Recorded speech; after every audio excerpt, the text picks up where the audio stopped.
पुस्तकातील साहित्यावर कोणताही हक्क सांगू इच्छित नाही. या पुस्तकाचे सर्व हक्क लेखक व प्रकाशक यांच्याकडे राखून आहेत.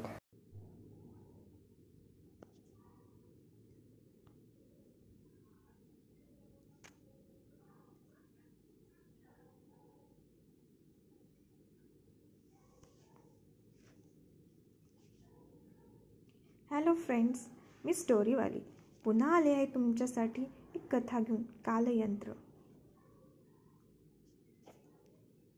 तर पुण्याजवळ खेड शिवापूर नावाचे एक गाव होते. तसे गाव छोटे होते. सह्याद्रीच्या डोंगर रांगेत बसलेले होते. डोंगर रांगांमुळे भरपूर पाऊस पडत होता. भरपूर पावसामुळे भरपूर झाडी आणि शेतीला पुरेसे पाणी उपलब्ध होते. त्यामुळे शेती करणाऱ्यावर बऱ्याच जणांचा भर होता. पुणे सातारा या मुख्य महामार्गावर असल्याने आणि पुणे शहराला लागूनच असल्याने त्या गावात शहरातील नवीन नवीन गोष्टी पोहोचत होत्या. महामार्गावर असल्याने गावाची प्रगती होत चालली होती. शहराप्रमाणे सर्व गोष्टी मुख्य गावात येत होत्या, परंतु काही जण शेती गावापासून दूर असल्याने शेतात राहत होते. तिथे मात्र गाव पण टिकलं होतं. असाच या गावात रमाकांत नावाचा एक साधा शेतकरी राहत होता. शेत आणि आपले घर यामध्येच त्याचे जीवन फिरत होते. रमाकांतकडे पिढ्यानपिढ्याची अशी चालत आलेली 20 एकर जमीन होती. त्याच्या उपजीविकेचे साधन ती जमीनच होती. त्यात कष्ट करून तो शेती करत होता.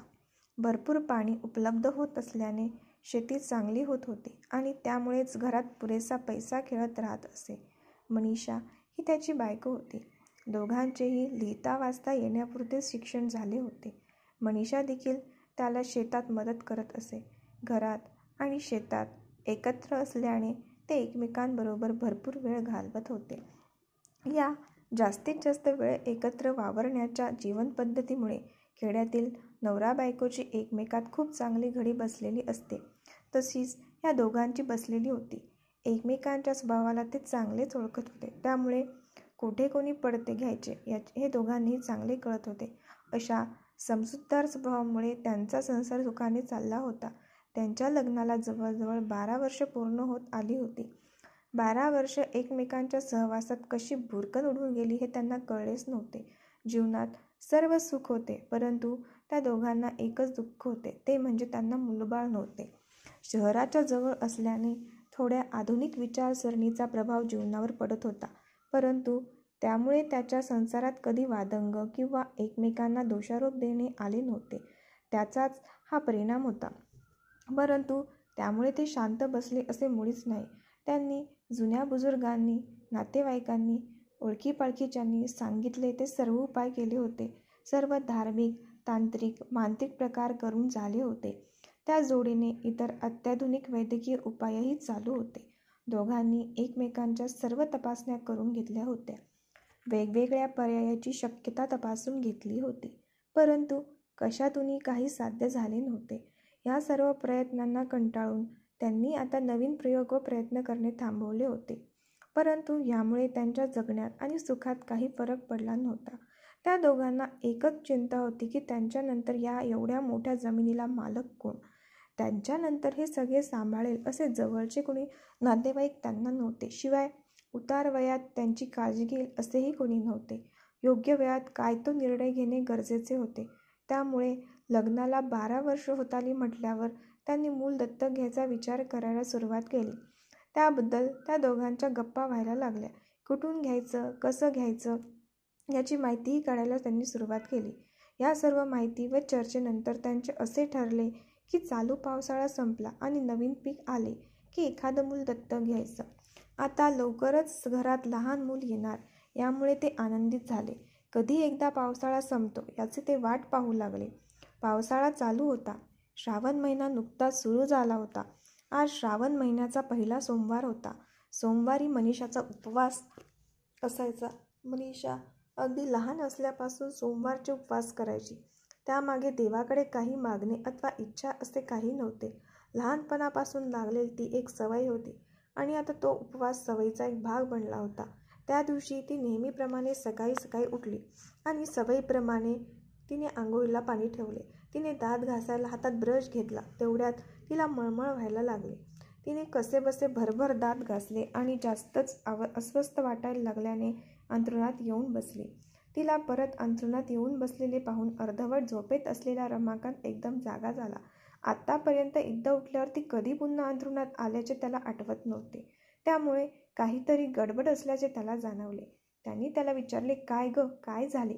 ती म्हणाली, काही नाही. उठल्यापासून पोटात मळमळत होते. काल रात्री आपण लवकर जेवण केले होते, त्यामुळे कदाचित भूक लागली असेल. तोंड धुवून काही तरी खाऊन घे, म्हणजे बरं वाटेल. आज सोमवार आहे आणि तोही श्रावण महिन्यातील पहिला सोमवार. राहू दे जरा उपवास बाजूला. त्रास होत असेल तर आज नको करू उपवास. देव काही म्हणत नाही उपवास करा म्हणून. मनीषाने शांतपणे भिंतीला डोके टेकवत डोळे मिटले आणि म्हणाली, मी काही देव म्हणाला म्हणून नाही उपवास करत. आजपर्यंत मी कधी सोमवार चुकवला नाही. तिचा आग्रह समजून घेत रमाकांत म्हणाला, ठीक आहे, किमान ग्लासभर दूध तरी घे. मी साबुदाणा आणून देतो, तो भिजवायला घाल. तिने नकारार्थी मान हलवली आणि म्हणाली, तुम्हाला माहीत आहे ना, मी फक्त दूध व फळावर उपवास करते. ठीक आहे, दूध तरी घे आता. थोडं बरं वाटल्यावर मनीषा जागेवरून उठली. गोठ्यात जाऊन तिने गाईचे दूध काढले. दूध गरम करून तिने ग्लासभर दूध घेतले. त्यानंतर तिला थोडे बरं वाटायला लागले. त्यामुळे तिलाही वाटले की भुकेमुळेच मळमळ होत असेल. थोडं बरं वाटायला लागल्यानंतर नेहमीप्रमाणे दिवसभराची कामे करायला तिने सुरुवात केली. दुपार झाल्यावर तिला पुन्हा त्रास व्हायला लागला. भुकेमुळेच होत असेल असे समजून तिने 2-3 केळी खाल्ली, परंतु तरीही तिची मळमळ काही केल्या थांबेना. उलट ती वाढतच चालली होती. संध्याकाळपर्यंत कधी दूध पी, कधी केळी खा असं चालू होतं. संध्याकाळी मात्र तिला आता मळमळीबरोबर चक्करही यायला सुरुवात झाली. तेव्हा रमाकांत तिला थोडे रागवत म्हणाला, आता वयोमानानुसार उपवास झेपत नसेल, त्यामुळे एकतर उपवास करणे बंद कर किंवा उपवासाला काहीतरी भरीव खायला सुरुवात कर. मनीषा मात्र काही केल्या या बाबतीत त्याचे ऐकायला तयार नव्हती. आपल्या निश्चयावरती ठाम होती. ती म्हणाली, आता हा उपवास माझ्याबरोबरच थांबेल. रमाकांत थोडा चिडून म्हणाला, तुला काय करायचे ते कर, परंतु संध्याकाळच्या वेळी असे वाईट बोलू नकोस. तिच्या या निश्चयामुळे तो शांत बसला. रात्री उपवास सोडून ते झोपी गेले. दुसऱ्या दिवशी सकाळी त्याला जाग आली आणि पाहतो तर काय, मनीषा अजून अंथरुणातच बसलेली होती. तो उठून तिला काय झाले असे विचारला. तेवढ्यात ती पळत मुरीत गेली व उलट्या करू लागली. ती जेव्हा उलटी झाल्यावर परत येऊन बसली तेव्हा त्याने विचारले, काय झाले आता? सकाळपासून उलट्या होत आहे. उठल्यापासून ही तिसरी उलटी आहे. तेव्हा तो घाबरून उठून बसला. त्यांच्या 12 वर्षाच्या संसारातील असा त्रास पहिल्यांदाच होत होता. तो तिला म्हणाला, तू आवरून घे, आपण डॉक्टराकडे जाऊयात. अजून त्रास वाढायची वाट नको बघायला. दोघांनी चहा नाश्ता केला व तो आवरून दवाखान्यात गेले. त्यांना तशी दवाखान्यातच जायची कधी वेळ येत नव्हती, त्यामुळे दवाखान्याची वेळ त्यांना माहिती नव्हती. साहजिकच त्यामुळे ते डॉक्टर येण्यापूर्वी दवाखान्यात पोचले व त्यांचा पहिलाच नंबर लागला. परंतु आजूबाजूच्या कोणालाही मदत पडली तर तो त्यांना दवाखान्यात घेऊन जात होता.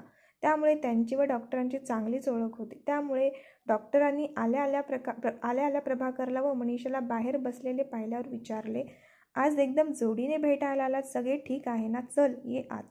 डॉक्टरांनी मनीषाला तपासायला घेतले. तिच्या आजाराच्या सर्व तक्रारी ऐकल्यावर ते गालातल्या गालात हसू लागले. तरी त्यांनी खात्री करून घेण्यासाठी मनीषाला व्यवस्थित तपासले आणि खात्री झाल्यावर रमाकांतकडे येऊन म्हणाले, अभिनंदन. रमाकांतला काही कळेना. त्याच्या चेहऱ्यावरील प्रश्नार्थक भाव पाहून डॉक्टरांनी त्याला सांगितले, तू आता बाप होणार आहेस. मनीषा गरोदर राहिली आहे. रमाकांतला त्याच्या कानावर विश्वासच बसेना. लग्नाला 12 वर्ष झाल्यावर, सर्व प्रयत्न करून थकल्यावर, अगदी दत्तक मूल घ्यायचे जवळजवळ नक्की झाल्यावर हा आनंदाचा क्षण आला होता. त्याला खूप आनंद झाला होता. मनीषाला तपासतानाच ही बातमी डॉक्टरांनी दिली होती. त्यामुळे ती लाजतच दवाखान्यातून बाहेर आली. तिच्या चेहऱ्यावरची आनंद ओसंडून वाहत होता. घरी येताना तो तिला गमतीने म्हणाला, तुझा शंभू महादेव पावला बरं. 12 वर्ष तो आपली परीक्षाच पाहत होता. तुझे उपवास फळाला आले. तिलाही नकळत तसेच वाटून गेले. त्यामुळे तिने आकाशाकडे पाहून हात जोडले. आता दोघांचे दिवस जास्तच आनंदात जाऊ लागले होते. दिवस संपत नव्हते, कारण ते आता आतुरतेने घरात बाळ कधी येते याची वाट पाहू लागले होते. पावसाळा संपला, दिवाळी गेली, हिवाळा देखील संपत आला होता आणि पवित्र अशा महाशिवरात्रीच्या दिवशी त्यांच्या बाळाचा जन्म झाला. बाळ आणि मनीषा दोघांची तब्येत छान होती. 12 वर्ष वाट पाहायला लागली म्हणून त्यांनी बाळाचे नाव धीरज असे ठेवले. आता मात्र त्यांचे दिवस धीरजशी खेळण्यात, बागडण्यात, मस्ती करण्यात भराभर जाऊ लागले होते. धीरज भरभर मोठा होऊ लागला होता. रमाकांतचे शेत हे तसे मुख्य गावापासून 4 ते 5 किमी अंतरावर होते आणि तो शेतातच घर बांधून राहत होता. साहजिकच त्यामुळे धीरज बरोबर खेळायला त्याच्या बरोबरीचे असे कोणी नव्हते. त्यामुळे स्वतःची वस्तू, खेळणी इतरांबरोबर शेअर करायची अथवा वाटून घ्यायची त्याला माहिती नव्हती. तो खूप वर्षानंतर झालेला व एकुलता एक मुलगा असल्याने दोघांनी त्याचे खूप लाड करत होते. मागेल ती वस्तू त्याला लगेच आणून देत असत. त्यामुळे कुठलीही गोष्ट हवी असल्यास ती मिळेपर्यंत तो आकाश पाताळ एक करत असे. हळूहळू त्यामुळे तो हट्टी बनत चालला होता. धीरज 6 वर्षाचा झाल्यानंतर रमाकांतने त्याला गावातल्या शाळेतच शिकवायचा निर्णय घेतला. तो दररोज सायकलवर त्याला शाळेत सोडायला आणि आणायला जात होता. शाळेत एखाद्या मुलाकडे वेगळी पेन्सिल अथवा रबर पाहिला तरी तो त्याला हवा असत. त्यासाठी दुसऱ्या दिवशी आणून देईपर्यंत देखील त्याला दम निघत नसे. त्यामुळे त्या दोघांच्याही लक्षात येऊ लागले की धीरजचा स्वभाव हा त्याच्या नावाच्या अगदी उलट तयार होत होता. धीरज वर्गात तसा हुशार होता. त्याला वर्गातील सांगितलेले सर्व इतरांच्या मानाने लवकर कळत होते. शाळेतील सर्व शिक्षक नेहमी रमाकांतकडे त्याचे कौतुक करत असत. त्यामुळे त्याचे धीरजच्या हट्टी आणि उतावळ्या स्वभावाकडे दुर्लक्ष होत गेले होते.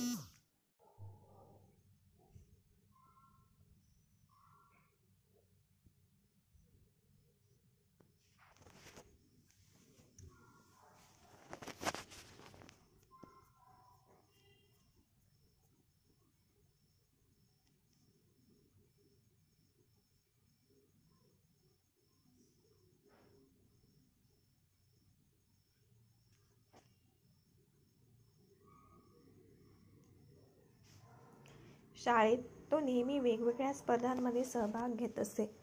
त्यात त्याला बक्षीसही मिळत असे. रमाकांत त्याला प्रोत्साहन देण्यासाठी त्या स्पर्धांना उपयुक्त असतील असे गावात असणारे क्लास त्याला लावण्याचा प्रयत्न करत असे. धीरजला देखील ते सगळं करायला आवडत असत. परंतु जेव्हा त्याच्या लक्षात यायचे की स्पर्धेच्या पुढच्या टप्प्यात त्याला भरपूर कष्ट केल्याशिवाय यश मिळणार नाही, तेव्हा त्याचा त्यातील रस कमी व्हायला सुरुवात होत असे. त्यानंतर धीरज लगेच दुसरी गोष्ट शोधायला सुरुवात करत असे ज्यात त्याला सहज यश मिळू शकेल. अशा प्रकारे शरीराला कष्ट द्यायची तयारी नसलेला असा त्याचा स्वभाव होता. अभ्यासात चांगला असल्याने तो पुढच्या वर्गात जात राहिला होता. धीरजचा हट्टी आणि शरीराला कष्ट न देता सर्व मिळवण्याचा स्वभाव हा आपल्या लाडामुळे तयार झाला आहे असं त्याच्या आईवडिलांच्या लक्षात आलं होतं. त्यात बदल कसा करावा हे त्यांना कळत नव्हते. आपल्यापासून लांब ठेवले तर तो सुधारेल या विचाराने त्यांनी 8वी नंतरच्या शिक्षणासाठी त्याला शहरात ठेवायचे ठरवले. जेणेकरून घरापासून लांब राहिल्यावर इतर मुले जगतात कसे, त्यांना जगताना काय अडचणी येतात हे पाहून त्याचा स्वभाव बदलेल असे त्यांना वाटले.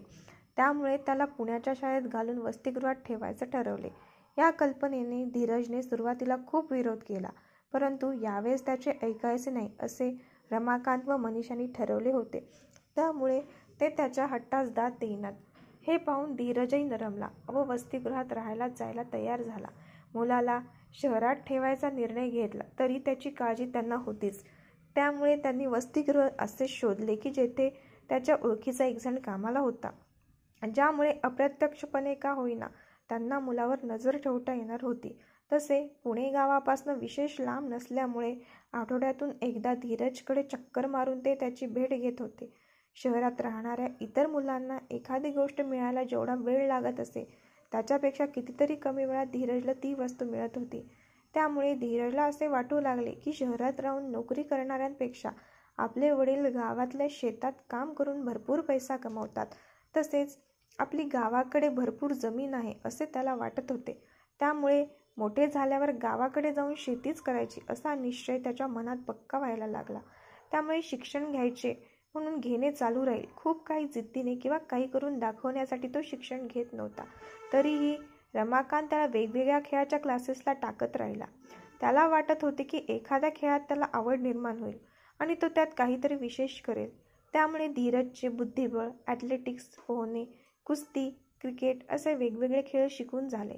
परंतु त्याच्या स्वभावाप्रमाणे तो फक्त सुरुवातीलाच त्यात रुची घेत होता. अशा प्रकारे दिवस जात होते. अभ्यासात चांगला असल्याने त्याचे 10वी, 12वी आणि पदवीचे शिक्षण पूर्ण झाले.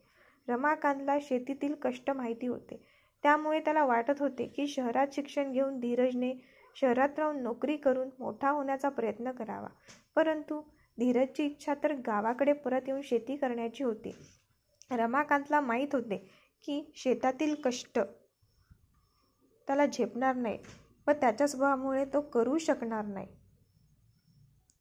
एकदा का नोकरीचे वय निघून गेले तर नंतर नोकरी देखील मिळणार नाही. त्यामुळे धीरजचे योग्य वयातच शिक्षण पूर्ण करून नोकरी करावी असे रमाकांतला वाटत होते. परंतु शिक्षण संपल्यावर गावाकडे परत यायचे असे धीरज म्हणू लागला. त्यामुळे रमाकांत काळजीत पडला. कुठून तरी रमाकांतला कळले की स्पर्धा परीक्षा दिल्यानंतर सरकारी अधिकारी बनता येतं. त्यामुळे धीरजची समजूत घालून त्याने त्याला शहरातच ठेवले आणि स्पर्धा परीक्षेच्या तयारी करण्यासाठीचे क्लासेस त्याला लावले. त्यात 2 वर्ष भुरकन निघून गेली. त्यात धीरजने काही साध्य केले नाही आणि पुण्यात आणि गावी येण्याचा हट्ट धरला. आता रमाकांतला मात्र धीरजची काळजी वाटू लागली आणि त्या काळजीने तो शांत राहू लागला. मनीषाच्याही लक्षात आले. एक दिवस तिने त्याला विचारले, काय हो, 8 दिवस झाले पाहते आहे, सारखी कसल्या तरी काळजीत दिसत आहात, काय झाले आहे? तेव्हा रमाकांत म्हणाला, काही नाही, धीरजची काळजी वाटते आहे. तिने काळजीने विचारले, काय झाले आता? तो शेती करायला गावाकडे यायचं असं म्हणतो आहे. मुलगा घरी परत येणार याने ती आनंदली आणि म्हणाली, चांगलं आहे की मग. शेती काय वाईट आहे का? चांगला शिकलेला आहे, करेल की शेती चांगल्या नवीन पद्धतीने. तुम्ही नका जास्त काळजी करू त्याची. तिच्या या उत्तराने रमाकांत विचार करू लागला. इतरांना स्वतःची मुले गावात येऊन राहावे असे वाटते, मात्र त्यांची मुले शहरात मोलमजुरी किंवा बिगारी कामे करून जगतात, परंतु गावाकडे येऊन शेती करायला नाही म्हणतात. आपला मुलगा तर चांगला शिकलेला असून स्वतःहून गावाकडे येऊन शेती करायची म्हणतो आहे. त्याचा कष्ट करायचा स्वभाव नाही, परंतु शिकलेला असल्यानेच मनीषा म्हणते तशी आधुनिक पद्धतीने कमी कष्टात शेती करेल. या विचाराने त्याचाही नकार हळूहळू होकारात बदलला. आता धीरज शहरातून गावाकडे राहायला आला. त्याचे शाळेतील खूप कमी वर्गमित्र आता गावात राहिले होते. तो आल्यानंतर जे कोणी मित्र गावात होते त्यांना भेटायला गावात जायला लागला. पदवीपर्यंत शिक्षण झालेले असल्याने तसेच वेगवेगळ्या खेळांचे व कलांचे ज्ञान असल्याने तो वेगवेगळ्या विषयावर छान गप्पा मारत असे. त्यामुळे त्याच्या गावात मित्रपरिवार तयार व्हायला वेळ लागला नाही. हळूहळू मित्रपरिवार चांगलाच मोठा होऊ लागला. त्याचे ज्ञान पाहून सगळेजण त्याची सारखी स्तुती करत असत. त्यामुळे त्याला त्यांच्याबरोबर गप्पा मारायला जास्त आवडू लागले. मित्रांबरोबर गप्पा मारायच्या नादाने तो जास्तीत जास्त वेळ गावातच घालवू लागला. आता जेवायला घरी यायला देखील त्याला कंटाळवाणे वाटायला लागले. त्यामुळे घरातून बाहेर पडतानाच आईकडून पैसे घेऊन बाहेर पडायला लागला. जेवण बाहेर करून मित्रांबरोबर दिवस घालून तो संध्याकाळीच घरी येऊ लागला. मनीषासारखी त्याला घरी जेवायला यायचा आग्रह करीत असत. गावातून घरी चालत यायचा कंटाळा येतो हे सांगत त्याने घरी जेवायला येण्याच्या बहाण्याने आईकडे गाडी घेऊन देण्याचा हट्ट धरला. सुरुवातीला मनीषाने त्याकडे दुर्लक्ष केले, परंतु धीरजचे गावात थांबणे वाढतच चालले. गाडी घेऊन दिल्यावर मुलगा घरी जेवायला तरी येईल या उद्देशाने तिने रमाकांतला धीरजसाठी नवीन गाडी विकत घ्यायला सांगितले. रमाकांतने देखील लगेच त्याच्या आवडीची दुचाकी घेऊन दिली. आता गाडी मिळाल्यानंतर तो जेवायला घरी यायला सुरुवात झाली, परंतु जेवणानंतर तो लगेच गावात परत जात होता. परत गेल्यावर रात्री उशिरापर्यंत मित्रांबरोबर थांबायला लागला. आता मित्रांबरोबर लांब लांब फिरायला जायला त्याने सुरुवात केली. त्याच्यासाठी तो घरात सारखी पैशाची मागणी करू लागला. गावाकडे शेती करण्यासाठी आलेला धीरज वर्ष झाले तरी शेतात फिरकायचे नाव काढेना. आता मात्र रमाकांतला खूपच काळजी वाटू लागली. मुलगा गावातील रिकामटेकड्या मुलाच्या नादी लागून बिघडेल व कुठल्या तरी व्यसनाच्या आहारी जाईल अशी त्याला भीती वाटू लागली. तसे पाहिले तर रमाकांतचे वय आता 60च्या पुढे गेले होते. मुलाच्या काळजीमुळे तो सारखा तणावाखाली राहू लागला. खाण्यापिण्याकडे दुर्लक्ष होऊ लागले, परंतु शेतात तर त्याला राबायलाच हवं, ते काही तो चुकू शकत नव्हता. एक दिवस या ताणामुळे त्याला हृदयविकाराचा तीव्र झटका आला आणि त्यातच त्याचे निधन झाले. घरातील एकुलता एक मुलगा असल्याने साहजिकच सगळी घराची जबाबदारी धीरजवर येऊन पडली. मनीषाला वाटले आता तरी परिस्थितीचं गांभीर्य समजून तो शेतात लक्ष घालेल, परंतु हळूहळू दुःखातून सावरल्यावर धीरजचा गावात जाऊन बसण्याचा दिनक्रम पुन्हा सुरू झाला. आता मात्र मनीषाच्या लक्षात आले आणि तिचा धीर सुटला. तिने धीरजशी बोलायचे ठरवले. एक दिवस धीरज रात्री जेवण करून बसला असताना तिने विषय काढला. त्यात त्याला समजून सांगण्याचा प्रयत्न केला. धीरज, काय चालले आहे तुझे? काय झाले आहे? तू शेतात लक्ष घालणार म्हणून गावाकडे आला होतास. हो, जातो उद्यापासून शेतात. जर तू शेतात लक्ष घातले नाही तर घर चालवायला पैसा येणार नाही.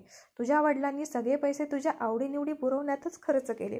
त्यामुळे आता तू शेतीकडे लक्ष घाल, नाहीतर दुसरा काहीतरी कामधंदा शोध, असे निर्वाणीच्या शब्दात मनीषाने धीरजला सुनावले. आता मात्र त्याच्या लक्षात आले की काहीतरी हातपाय हलवायलाच हवे. नोकरीपेक्षा जास्त पैसा शेतीत मिळतो हे त्याच्या डोक्यात पक्के असल्याने त्याने शेती करायचे ठरवले. त्याचा हे लक्षात यायला जास्त वेळ लागला नाही की शेतीत भरपूर पैसा आहे, परंतु राबायला देखील तेवढेच लागते. जनावरांना चरायला नेणे, त्यांना चरापाणी घालणे, आंघोळ घालणे, जमीन नांगरणे, पेरणी करणे, पिकाला पाणी घालणे, तोडणी करणे, एक ना दोन अनेक कामे करायची असतात. ती केल्याशिवाय पैसे हातात येत नाहीत. कष्ट कमी करण्यासाठी काय करता येईल याचा तो विचार करू लागला. ट्रॅक्टर वापरून शेतातील कामे लवकर व कमी कष्टात करता येतील असे त्याला वाटले. त्याने ट्रॅक्टर विकत घ्यायचे ठरवले, परंतु घरात शिल्लक अशी काही नव्हती. त्याने ट्रॅक्टर विकत घेण्यासाठी कर्ज काढायचे ठरवले. त्याला ट्रॅक्टर घ्यायला लगेच कर्ज मिळाले. मनीषाचा कर्ज काढून काहीही करायला विरोध होता. तिला वाटत होते की शेतीत करून काही पैसे बाजूला टाकावेत आणि त्यातून गरज असेल तर ट्रॅक्टर घ्यावा, परंतु आताच मुलगा शेतीसाठी काहीतरी करायला लागला आहे, त्यामुळे त्याला विरोध करणे चांगले नाही असा विचार करून ती गप्प बसली. शेतामध्ये ट्रॅक्टरने करायच्या कामाव्यतिरिक्त करायची इतर बरीच कामे असतात, जसे की तण काढणे, खुरपणी करणे, पिकाला खत घालणे, पाणी घालणे. ही सर्व कामे स्वतः करायची धीरजची तयारी नव्हती. त्यामुळे या सर्व कामासाठी त्याने नोकर माणसे ठेवली. खरे तर त्यांना रोजंदारी द्यायला देखील घरात काही शिल्लक रक्कम नव्हती. पीक आल्यावर जास्त पैसे देण्याच्या बोलीवर त्याने सर्वांना कामाला ठेवले. पीक आल्यानंतर सर्वांचे पैसे देऊन जेमतेम घर खर्चापुरते एवढेच पैसे शिल्लक राहिले. ट्रॅक्टरच्या कर्जाचे हप्ते भरणे शक्य झाले नाही. दुसऱ्याही वर्षी तेच झाले. बँकेच्या कर्जफेडीसाठी सारखा तगादा चालू झाला. असेच तिसरे वर्ष निघून गेले. आता मात्र बँकेने ट्रॅक्टर उचलून घेऊन जाण्याची धमकी दिली. ट्रॅक्टरशिवाय शेती करणे शक्य नाही या विचाराने धीरजने काही शेती विकून कर्ज फेडायचे ठरवले. हे ऐकून मनीषाला धक्का बसला. मागील 2-3 पिढ्यांनी कष्ट करून 1-1 एकर करून ही जमीन वाढवली होती. तिच्या नवऱ्याने वाट्याला आलेली 20 एकर जमीन आयुष्यभर सांभाळली होती. आता मात्र आपला मुलगा ती कमी करायला निघाला आहे. यामुळे तिला खूप वाईट वाटले, परंतु नंतर तिला वाटलं या 2-2.5 एकराच्या विक्रीने हा प्रकार थांबेल आणि नंतर धीरज पुन्हा जमीन विकत घेऊन वाढवण्याचा प्रयत्न करेल. त्याच्या पुढच्या वर्षी पाऊस कमी झाला, त्यामुळे विहिरीला असलेल्या पाण्यावर शेती करावी लागणार होती.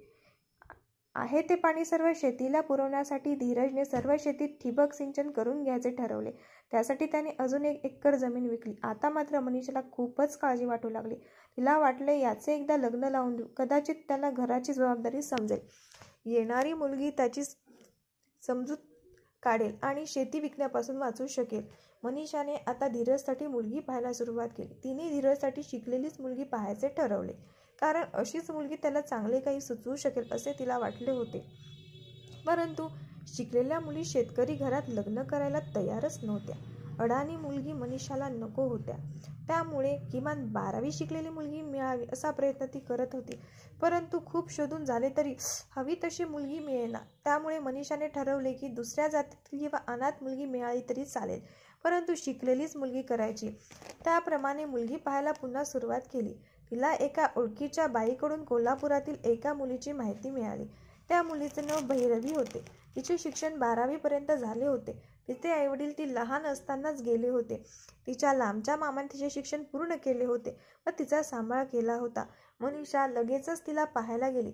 शिकलेली आणि दिसायला चांगली असलेल्याने तिने ती मुलगी धीरजला दाखवण्याचा कार्यक्रम ठरवला. धीरजला देखील पाहता क्षणी भैरवी पसंत पडली. आता धीरजच्या लग्नाची बोलणी सुरू झाली. मनीषाला मुलीकडून काही नको होतं. तिला अगदी साध्या पद्धतीने लग्न करून दिले तरी चालणार होते. अगदी गरज पडली तरी ती स्वतः लग्नाची सर्व खर्च करायला तयार होती. परंतु धीरजला मोठ्या धूमधडाक्यात लग्न करायचे होते. त्यासाठी तो खूप हट्ट पेटला. त्याच्या त्या हट्टाला नाईलाजाने मनीषाने होकार दिला. त्याने पुन्हा लग्नासाठी थोडी जमीन विकली. मनीषाला वाटले लग्नानंतर हे सगळं थांबेल, त्यामुळे तिने त्याला जास्त विरोध केला नाही. जमिनीच्या पैशावर लग्न चांगले धूमधडाक्यात पार पडले. नवीन नवरी भैरवी घरात आली. नवीन नवरा बायकोचा संसार सुरू झाला. तो आनंदाने चालू होता. वेळ मिळेल तसे मनीषा तिला धीरजचा स्वभाव समजून सांगून थोडे खर्चावर नियंत्रण ठेवायला सांगत होती. एकुलती एक व अनाथ सून असल्याने मनीषा तिचे खूप लाड करत होती. त्यामुळे भैरवीला आईची कमतरता भरून निघाल्यासारखे वाटत होते. धीरजला मनीषा आवडल्यामुळे तो तिचे खूपच लाड करत होता. शहरात राहिल्यामुळे धीरजच्या आवडीनिवडी थोड्या वेगळ्या होत्या. त्या करायला व सांभाळायला भैरवीला देखील आवडत होते. लग्नापूर्वी भैरवीला कधी नटायला सजायला मिळाले नव्हते. ते सर्व नवऱ्यामुळे तिला मिळत असल्याने ती चांगलीच खुश होती. त्यामुळे ती जास्तीत जास्त नवरा म्हणेल तशी वागत होती. त्याच्या कुठल्याही गोष्टीला ती विरोध करत नव्हती. त्यामुळे धीरजच्या नेहमीप्रमाणे उधळपट्टी चालूच होती. मनीषाच्या हळूहळू लक्षात यायला लागले की भैरवी काही त्याला आवरूच शकणार नाही. त्यामुळे ती सारखी काळजीतच राहू लागली. मुलगा जमीन विकून घालवणार आणि सगळ्यांना रस्त्यावर आणणार असे तिला सारखे वाटू लागले. त्यातच तिला क्षयरोग झाला. परत त्यासाठी जास्त पैसा खर्च व्हायला नको किंवा त्या बहाण्याने पुन्हा शेतजमीन विकणे नको म्हणून तिने तिचा आजार दोघांपासून लपवला. वरवरचे औषध उपचार ती करत राहिली. त्या उपचाराने तिचा क्षयरोग बरा झाला नाही आणि एक दिवस त्याने तिला खाल्ले. आता धीरज पूर्णपणे पोरका झाला. आता त्याला रागवायला, चुकला तर समजवायला कोणी वडीलधारे उरले नाही. काही दिवसातच त्या दुःखातून सावरून दोघांचा संसार पुढे सुरू झाला. परंतु आईच्या जाण्याने धीरजच्या स्वभावात काही विशेष फरक पडला नाही. उलट पक्षी आता शेती त्याने नोकर चाकर सोडून दिली. गरज पडली की जागा विक असे त्याचे चालू राहिले. आता मात्र भैरवीच्या हे लक्षात यायला लागले की तिच्या सासूबाई काय व का सांगत होत्या. तिने थोड्या गोडीगुलाबीने धीरजला समजवण्याचा प्रयत्न केला. आहे ती शेती टिकवली पाहिजे असे त्याला सांगण्याचा प्रयत्न केला. परंतु तिचे हे सांगणे त्याला रुचले नाही. त्यानंतर तो छोट्या छोट्या गोष्टीवर तिच्याशी भांडणे करायला लागला. या प्रकारे भैरवी खूप घाबरली. छोट्या छोट्या गोष्टीमुळे संसारात वाद नको म्हणून येथून पुढे हा विषय धीरजकडे काढायचा नाही असे तिने ठरवले. त्याला कुठेतरी आडकाठी न घालता त्याच्या म्हणण्याप्रमाणे वागायला तिने सुरुवात केली. हळूहळू त्यांचा संसार पूर्वपदावर आला. जमीन विकल्यावर आपली आई देखील आपल्याला बोलत होती आणि आता नवीन आलेल्या बायकोलाही बोलू लागली आहे. हे त्याला सुरुवातीला रुचले नाही, पण हळूहळू त्याला या सर्वचा अर्थ व परिणाम लक्षात यायला लागला. सर्व जमीन जर आपण घालून बसलो तर जगणार कशावर हे धीरजच्या लक्षात आले. आता आपल्याला हातपाय हालून तरी करायला हवे आणि पैसे कमवायलाच हवे असे त्याला वाटू लागले. या सगळ्या प्रकारामुळे एक बदल झाला. आता गरज नसली उधळपट्टी थांबली होती. काही पैसे शिल्लक पडायला सुरुवात झाली होती. शिल्लक राहिलेले पैसे कसे वाढतील आणि आपली गेलेली जमीन लवकरात लवकर कशी परत घेता येईल याचा धीरज विचार करायला लागला. त्यासाठी तो वेगवेगळ्या मार्गाचा शोध घेऊ लागला. सुरुवातीला त्याचे झटपट पैसे वाढवण्याच्या नादात काही फसव्या असणाऱ्या जास्त व्याज देणाऱ्या योजनांमध्ये पैसे गुंतवले. त्या योजनामुळे जे वाचलेले पैसे होते ते देखील बुडाले. पुन्हा त्याला काही जमीन विकावी लागली. पैसा काही टिकत नाही याचे गांभीर्य त्याला जाणवू लागले. त्यामुळे जोपर्यंत पैसे टिकत नाही व गेलेली जमीन परत मिळवायला सुरुवात होत नाही तोपर्यंत मूलबाळ होऊ द्यायचं नाही असा निर्णय त्या दोघांनी घेतला.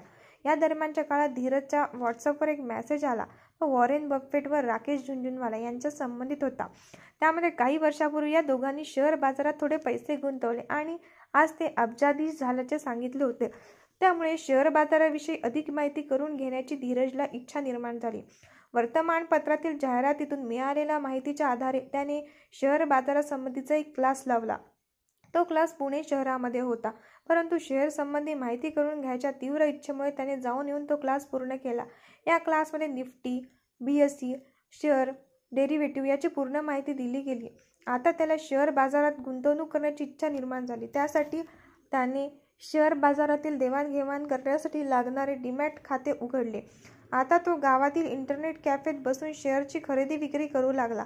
त्याने जवळ असलेले काही पैसे शेअर बाजारात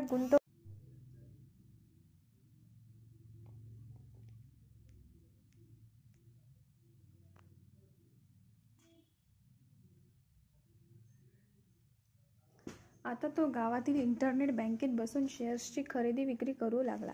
त्याने जवळ असलेले काही पैसे शेअर बाजारात गुंतवणूक, काही शेअर खरेदी केले. काही महिन्यानंतर त्या शेअरच्या भावात चांगलीच वाढ झाली.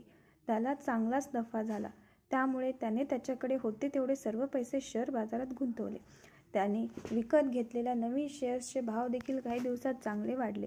त्यामुळे त्याला पुन्हा चांगलाच नफा झाला. त्याला आता खूप वेगाने पैसे कमवायची इच्छा झाली. शेअर बाजारात ऑप्शन नावाचा एक प्रकार असतो ज्यात खूप वेगाने पैसे वाढतात. परंतु जर तुमचा अंदाज चुकला तर त्यामध्ये पैसे बुडण्याची तेवढीच शक्यता असते. त्याने विकत घेतलेले सर्व शेअर विकले. आलेले सर्व पैसे त्याने ऑप्शनमध्ये गुंतवले. इथे मात्र त्याचा अंदाज चुकला आणि त्याचे सर्व पैसे बुडाले. आता तो पुन्हा पहिले होता त्या स्थितीत होता. या सर्व प्रकाराने तो खूप घाबरला. त्याने इथून पुढे पुन्हा ऑप्शनमध्ये कधीच पैसे गुंतवायचे नाही असे ठरवले. त्याच्या हे लक्षात आले की दोन्ही वेळेस शेअरमध्ये पैसे गुंतवल्यावर त्याला फायदा झाला होता. त्यामुळे त्याने आता फक्त शेअरमध्ये पैसे गुंतवण्याचे ठरवले. परंतु आता त्याच्याकडे पैसे शिल्लक राहिले नव्हते. त्याने थोडी जमीन सावकाराकडे गहाण टाकून पैसे घेतले आणि ते सर्व पैसे शेअर बाजारात गुंतवले. तो दररोज त्याच्या शेअरची स्थिती तपासत होता. 3 महिन्यानंतर त्याच्या लक्षात आले की त्याच्या शेअरचे भाव चांगलेच वाढले आहेत. त्याने ते विकायचे ठरवले. परंतु त्याचे ज्या कंपनीचे डीमॅट खाते उघडले होते त्यांनी अधिक सुरक्षेसाठी एक RSA टोकन दिले होते. शेअर खरेदी विक्री करण्यासाठी त्या टोकनवरील सारखा बदलत राहणारा नंबरचा उपयोग पासवर्ड म्हणून करायचा असतो. परंतु त्यावेळेस धीरजला ते टोकन काही केल्यास सापडेना. काही दिवसानंतर त्याला ते टोकन सापडले. परंतु तोपर्यंत मार्केट चांगलेच पडले होते आणि त्याच्या शेअरचे भाव देखील खाली आले होते. अजून नुकसान नको म्हणून त्याने सगळे शेअर विकून पैसे काढून घेतले. पुन्हा शेअर बाजारात गुंतवणूक करायची नाही असे त्याने ठरवले. ते पैसे त्याने घर खर्चासाठी घरात आणून ठेवले. धीरजला घरात डब्यामध्ये काहीतरी ठेवताना पाहून भैरवीला त्याने विचारले, काय आहे? भैरवीला पैसे दाखवत धीरज म्हणाला, काही नाही, पैसे ठेवतो आहे. कसले? तेव्हा त्याने तिला सर्व खरे सांगितले. शेअर बाजार आणि तिथे केलेल्या सर्व व्यवहाराबद्दल त्याने तिला सांगितले. शेअर बाजार सतत वरखाली होत असतो हे तिला ऐकून माहिती होते. त्यामुळे तिने तिला समजवण्याचा प्रयत्न केला. हे बघा, शेअर बाजारात गुंतवणूक करणे खूप धोक्याचे असते. त्यासाठी त्याचा खूप अभ्यास असणे गरजेचे असते. त्यामुळे शक्यतो त्यात पैसे गुंतवू नका. त्यालाही तिचे म्हणणे पटले. त्याने शेअर बाजारात पुन्हा पैसे गुंतवायचे नाही असे ठरवले. परंतु पैसा तर मिळवायलाच पाहिजे. त्यासाठी काय करायचे याचा तो सारखा विचार करत होता. एक दिवस सकाळी उठून न्याहारी करून धीरज घरात बसला होता. काही विशेष काम नसल्याने तो शांत बसून होता. काय करावे हे त्याला सुचत नव्हते. गावात एखादी चक्कर मारून यावे असे त्याला वाटले. परंतु त्याला कोणाकडे काही विशेष असे कामच नव्हते आणि कोणाला भेटायची घाई देखील नव्हती. त्यामुळे तो चालतच गावातच जायला निघाला. त्याच्या घरापासून मुख्य गावाचे अंतर तसे 4 ते 5 किमी होते. गावाकडे जाणारा रस्ता एका टेकडीच्या कडेने जात होता. रस्त्याजवळील टेकडीच्या त्या भागात बरीच झाडी होती. ते अगदी एक छोटे जंगल असल्यासारखेच होते. धीरज विचाराच्या तंद्रीत त्या रस्त्यावरून चालला होता. त्या रस्त्यावर तशी काही विशेष रहदारी नसायची. एखादा दुसरा कोणी गेला तरी तो गाडीने किंवा बैलगाडीने जात असे. खूप क्वचितच कोणीतरी चालत जात असत. आज धीरज एकटाच तिथून चालला होता. टेकडीवरील झाडीच्या जवळून जाताना त्याला कोणीतरी आवाज देत आहे असे वाटले. त्यामुळे त्याने निरखून झाडीत पाहिले. परंतु त्याला कोणी दिसले नाही. 8-10 झाडे पुढे गेल्यावर तो आवाज मोठा झाल्यासारखा वाटला. परंतु त्याला झाडीमध्ये कोणी दिसेना. अजून 8-10 झाडे पुढे गेल्यावर तो आवाज क्षीण होत चालल्याचे त्याला जाणवले. 8-10 झाड मागे कोणीतरी नक्की असेल असे त्याला वाटले. कोणाला तरी मदत हवी असेल म्हणूनच ती व्यक्ती आवाज देत आहे असे त्याला वाटले. गाडीवर जाणाऱ्या कोणालाही हा आवाज जाणे शक्य नाही. आपण त्याला मदत करायला जायला पाहिजे असे धीरजला वाटले. तो 8-10 झाड मागे आला. थोडे झाडीमध्ये जाऊन पाहू लागला. झाडे दाट असल्यामुळे भर दिवसा देखील आतमध्ये अंधार असायचा. झाडीत आल्यावर त्याला दूरवर झाडीत 2 डोळे दिसले आणि कोणीतरी हातवरे करून आवाज देते आहे असे जाणवले. तो लगेच त्या दिशेने भरभर गेला. जवळ जाऊन पाहतो तर त्याला एक विचित्र कपडे घातलेला माणूस दिसला. त्या माणसाचे शरीर एकदम टाईट कपड्याने पूर्णपणे झाकलेले होते. पायातही बुटाऐवजी अंगातल्या कपड्यासारखेच कापड होते. त्याचा चेहरा सुद्धा तलम पारदर्शक कपड्याने झाकलेला होता. त्याच्या डोक्याच्या मागे पाठीवरून 2 छोटे पाईप वर आलेले होते. ते डोक्यापेक्षा थोडे जास्त वर आलेले होते. पायाजवळ त्याच्या कपड्यांना छोटी छोटी अनेक छिद्रे दिसत होती. असे कपडे घातलेला माणूस यापूर्वी धीरजने कधीही पाहिलेला नव्हता. त्यामुळे धीरज थोडा घाबरला आणि आल्या पावलाने परत फिरू लागला. Help, please help me. I will not hurt you. मला मदत करा, मी तुम्हाला त्रास देणार नाही असे तो अनोळखी माणूस ओरडला. त्याचा माणसासारखा आवाज आणि इंग्रजीतील विनवणी ऐकून धीरज थांबला. धीरजचे शिक्षण पदवीपर्यंत झाले असल्याने त्याला इंग्रजीत विनवणी कळली. किमान त्याला काय म्हणायचं आहे हे तरी समजून घेऊया या विचाराने धीरज थांबला. त्याच्याजवळ आल्यावर धीरज सहजपणे त्याला मराठीत म्हणून गेला, काय झाले, काय पाहिजे? त्यावर तो माणूस चक्क मराठीत बोलला, मला तुझी थोडी मदत हवी आहे. त्याची मराठी ऐकल्यावर चमकून जाऊन धीरजने विचारले, तुला मराठी येते? हो, मला मराठी येते. मला माहिती नव्हते इथे कोणती भाषा बोलली जाते, त्यामुळे सकाळपासून मी येणाऱ्या जाणाऱ्यांना इंग्रजीत बोलवत होतो. तुम्ही मराठी भाषा वापरता हे मला आता कळले जेव्हा तू मराठीत बोललास. इथे मराठी भाषा बोलतात. म्हणजे तू कोण आहेस? कुठून आला आहेस? तसे पहिले मी तर इथलाच आहे. मला थोडे बाहेर फिरायचे होते, म्हणून मला आता तुम्ही जसे कपडे वापरतात तसे कपडे हवे आहेत. परंतु पहिले मला सांग, तू कोण आहेस? कुठून आला आहेस? कारण तुझ्यासारखा पोशाख मी कधीच पाहिलेला नाही. हे बघ, तू घातलेले तसे कपडे दे, त्या बदल्यात मी तुला पैसे देतो.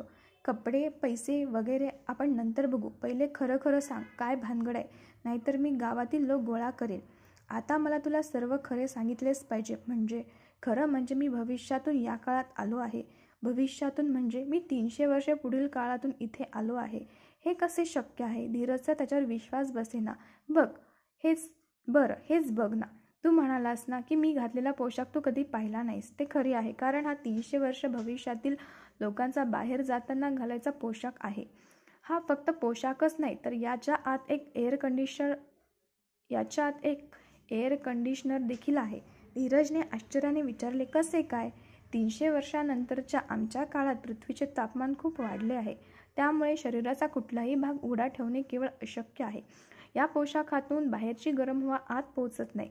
पायाजवळ असलेल्या छिद्रातून बाहेरील हवा आत घेऊन गार केली जाते व शरीरभर फिरवली जाते आणि माझ्या पाठीच्या मागे असलेल्या पाईपमधून गरम झालेली हवा बाहेर फेकली जाते. खरंच छान आहे. बाहेर जाताना हा ड्रेस घालता, तर मग घरात काय? सगळ्यांच्या घरात एअर कंडिशनर असतो, त्यामुळे घरात साधे कपडे घातले तरी चालतात. बाहेर जाताना मात्र अशाच प्रकारचे कपडे वापरावे लागतात. भविष्यातून कसे शक्य आहे? तू भविष्यातून आला आहेस यावर माझा अजूनही विश्वास बसत नाही. हे बघ, मी एक शास्त्रज्ञ आहे. आइन्स्टाईनपासून बरेच शास्त्रज्ञ टाईम मशीन तयार करण्यासाठी वेगवेगळ्या थेरी मांडत आहेत, जेणेकरून भविष्य काळात किंवा भूतकाळात जाता येईल. अशा प्रकारची मशीन बनवण्यासाठी बरेच शास्त्रज्ञ प्रयत्न करत आहेत. काही वर्षापूर्वी मी एक स्वतः टाईम मशीन तयार केली आहे. त्याचा दुरुपयोग व्हायची भीती वाटते, म्हणून मी ही गोष्ट कुणालाही सांगितली नाही. त्या टाईम मशीनचा उपयोग करून सध्या मी एकटाच वेगवेगळ्या काळात जातो आहे. मी देखील टाईम मशीन हा शब्द ऐकला आहे, परंतु ती फक्त एक कल्पना आहे. ती प्रत्यक्षात येणे केवळ अशक्य आहे. माझा अजूनही यावर विश्वास बसत नाही. खरं सांग, नक्की तू कोण आहे आणि कुठून आला आहेस? मी हवे तर तुला ते मशीन दाखवतो, मग तरी माझ्यावर विश्वास ठेवशील का? हो, कदाचित. पण जर मला तू मदत करणार असशील तरच मी तुला ते मशीन दाखवीन. दाखव तर मला तुझे ते टाईम मशीन. जर खरं असेल तर नक्की करेन तुला मदत. पण तू माझे कपडे घालून इथे फिरून काय करणार आहेस? मी वेगवेगळ्या काळात जाऊन त्या वेळेच्या परिस्थितीचा व राहणीमानाचा अभ्यास करतो आहे. त्यातून आमच्या काळातील प्रश्नांना उत्तरे सापडतात का हे पाहतो आहे. मी इथे आल्या माझ्या आहे त्या पोशाखात बाहेर जाण्यासाठी निघालो. तेवढ्यात मी एकाला रस्त्यातून जाताना पाहिले. माझ्या लक्षात आले की तुमच्या काळात माणसाचा पोशाख खूपच वेगळा आहे. त्यामुळे मी ताबडतोब परत झाडीत आलो. मी जर माझ्या आहे त्या पोशाखात बाहेर गेलो तर मला काही माहिती गोळा करता येणार नाही. उलट मीच लोकांच्या कुतूहलाचा विषय होईल व लोक माझ्या मागे लागतील. बरोबर आहे तुझे. तू खूपच विचित्र दिसतो आहे तुझा पोशाख. दाखवतोस ना मला तुझी टाईम मशीन? मी दाखवतो, परंतु त्या बदल्यात तू मला तुझ्यासारखे कपडे आणि 3-4 दिवस पुरतील एवढे पैसे देशील का? पोशाख ठीक होता, आता हे पैसे कशासाठी हवे आहेत? 3-4 दिवस तुमच्या काळात वावरण्यासाठी मला आताचे चलन म्हणजे पैसे लागतीलच ना. पण असे कसे मी तुला पैसे देऊ? आता कुठे आपण भेटलो आहोत. तू कोण, कुठला, मला काही माहिती नाही. तू पुन्हा भेटशीलच याची काय खात्री नाही. काळजी करू नकोस, मी त्या बदल्यात तुला काहीतरी देईन. काहीतरी म्हणजे आताच्या काळात सर्वात मौल्यवान आणि महाग धातू कोणता? सगळ्यात महाग सोनं. तर मग मी तुला थोडे सोने देतो. मी माझ्या जवळच्या आमच्या काळात अस्तित्वात असलेले सर्व धातू ठेवले आहेत. त्यातील काही सोने तुला मी देईन. चालेल ना? सोन्याच्या बदल्यात पैसे. ठीक आहे, चालेल. चल माझ्याबरोबर. असे म्हणून तो माणूस झाडीत चालू लागला. धीरज देखील त्याच्या मागे मागे जाऊ लागला. धीरजचा यावर विश्वासच बसत नव्हता. हे स्वप्न तर नाही ना याची खात्री करण्यासाठी त्याने स्वतःला चिमटा देखील काढून पाहिला. मनातल्या मनात त्याला भीती देखील वाटत होती, परंतु सोने मिळणार या लालचेने तो त्याच्या मागे जात राहिला.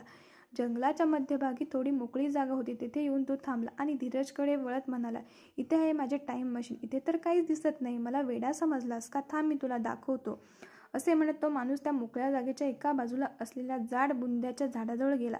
त्या झाडाच्या बुंदाकडे पाठ करून व मोकळ्या जागेच्या मध्याकडे तोंड करून पाहत त्याने काहीतरी तोंडाने पुटपुटायला सुरुवात केली आणि त्याच वेळेस एक विशिष्ट पद्धतीने हात फिरवायला सुरुवात केली. जसे आपण मोबाईलचे स्क्रीन लॉक उघडण्यासाठी बोटाने पॅटर्न फिरवतो, अगदी तशाच प्रकारे त्याने हात फिरवला. जसे त्याचे हात फिरवणे थांबले तसे एक भले मोठे यंत्र त्या जागेत प्रकट झाले. आता त्याला खात्री पटली की हे कसले तरी मशीन आहे आणि कदाचित तो सांगतो त्याचप्रमाणे हे टाईम मशीन असू शकेल. त्या माणसाने पुढे जाऊन त्या टाईम मशीनचा दरवाजा उघडला. तो काय करतो आहे हे पाहण्यासाठी धीरज उत्सुकतेने त्या टाईम मशीनच्या दरवाजाजवळ गेला व आत पाहू लागला. आतमध्ये मध्यभागी एक आरामदायी खुर्ची दिसत होती. त्या खुर्चीसमोर एक छोटे टेबलासारखे काहीतरी होते. त्या टेबलाच्या खाली बरेच छोटे कप्पे होते. त्याने अंगठ्याच्या ठस्याच्या मदतीने त्यातील एक कप्पा उघडला. त्यात काहीतरी शोधण्याचा प्रयत्न केला. कदाचित त्याला हवे ते न मिळाल्याने त्याने अंगठ्याने ठस्याचा दुसरा कप्पा उघडला. त्यामध्ये थोडे शोधल्यावर त्याला काहीतरी काढून हातात घेत तो कप्पा पुन्हा बंद केला. तो हातात ती वस्तू घेऊन बाहेर धीरजकडे आला. त्याच्या हातातील गोष्ट धीरजला दाखवत तो म्हणाला, मी तुला हे सोने देईल. त्या बदल्यात मला तू 3-4 दिवस पुरतील एवढे पैसे दे. धीरजने ते हातात घेतले आणि जरा निरीक्षण करत जवळून पाहिले. ते साधारण 10 तोळ्याचे सोन्याचे बिस्किट होते. त्याची आता बाजारातील किंमत साधारणपणे 2.5 लाख रुपये नक्कीच होती.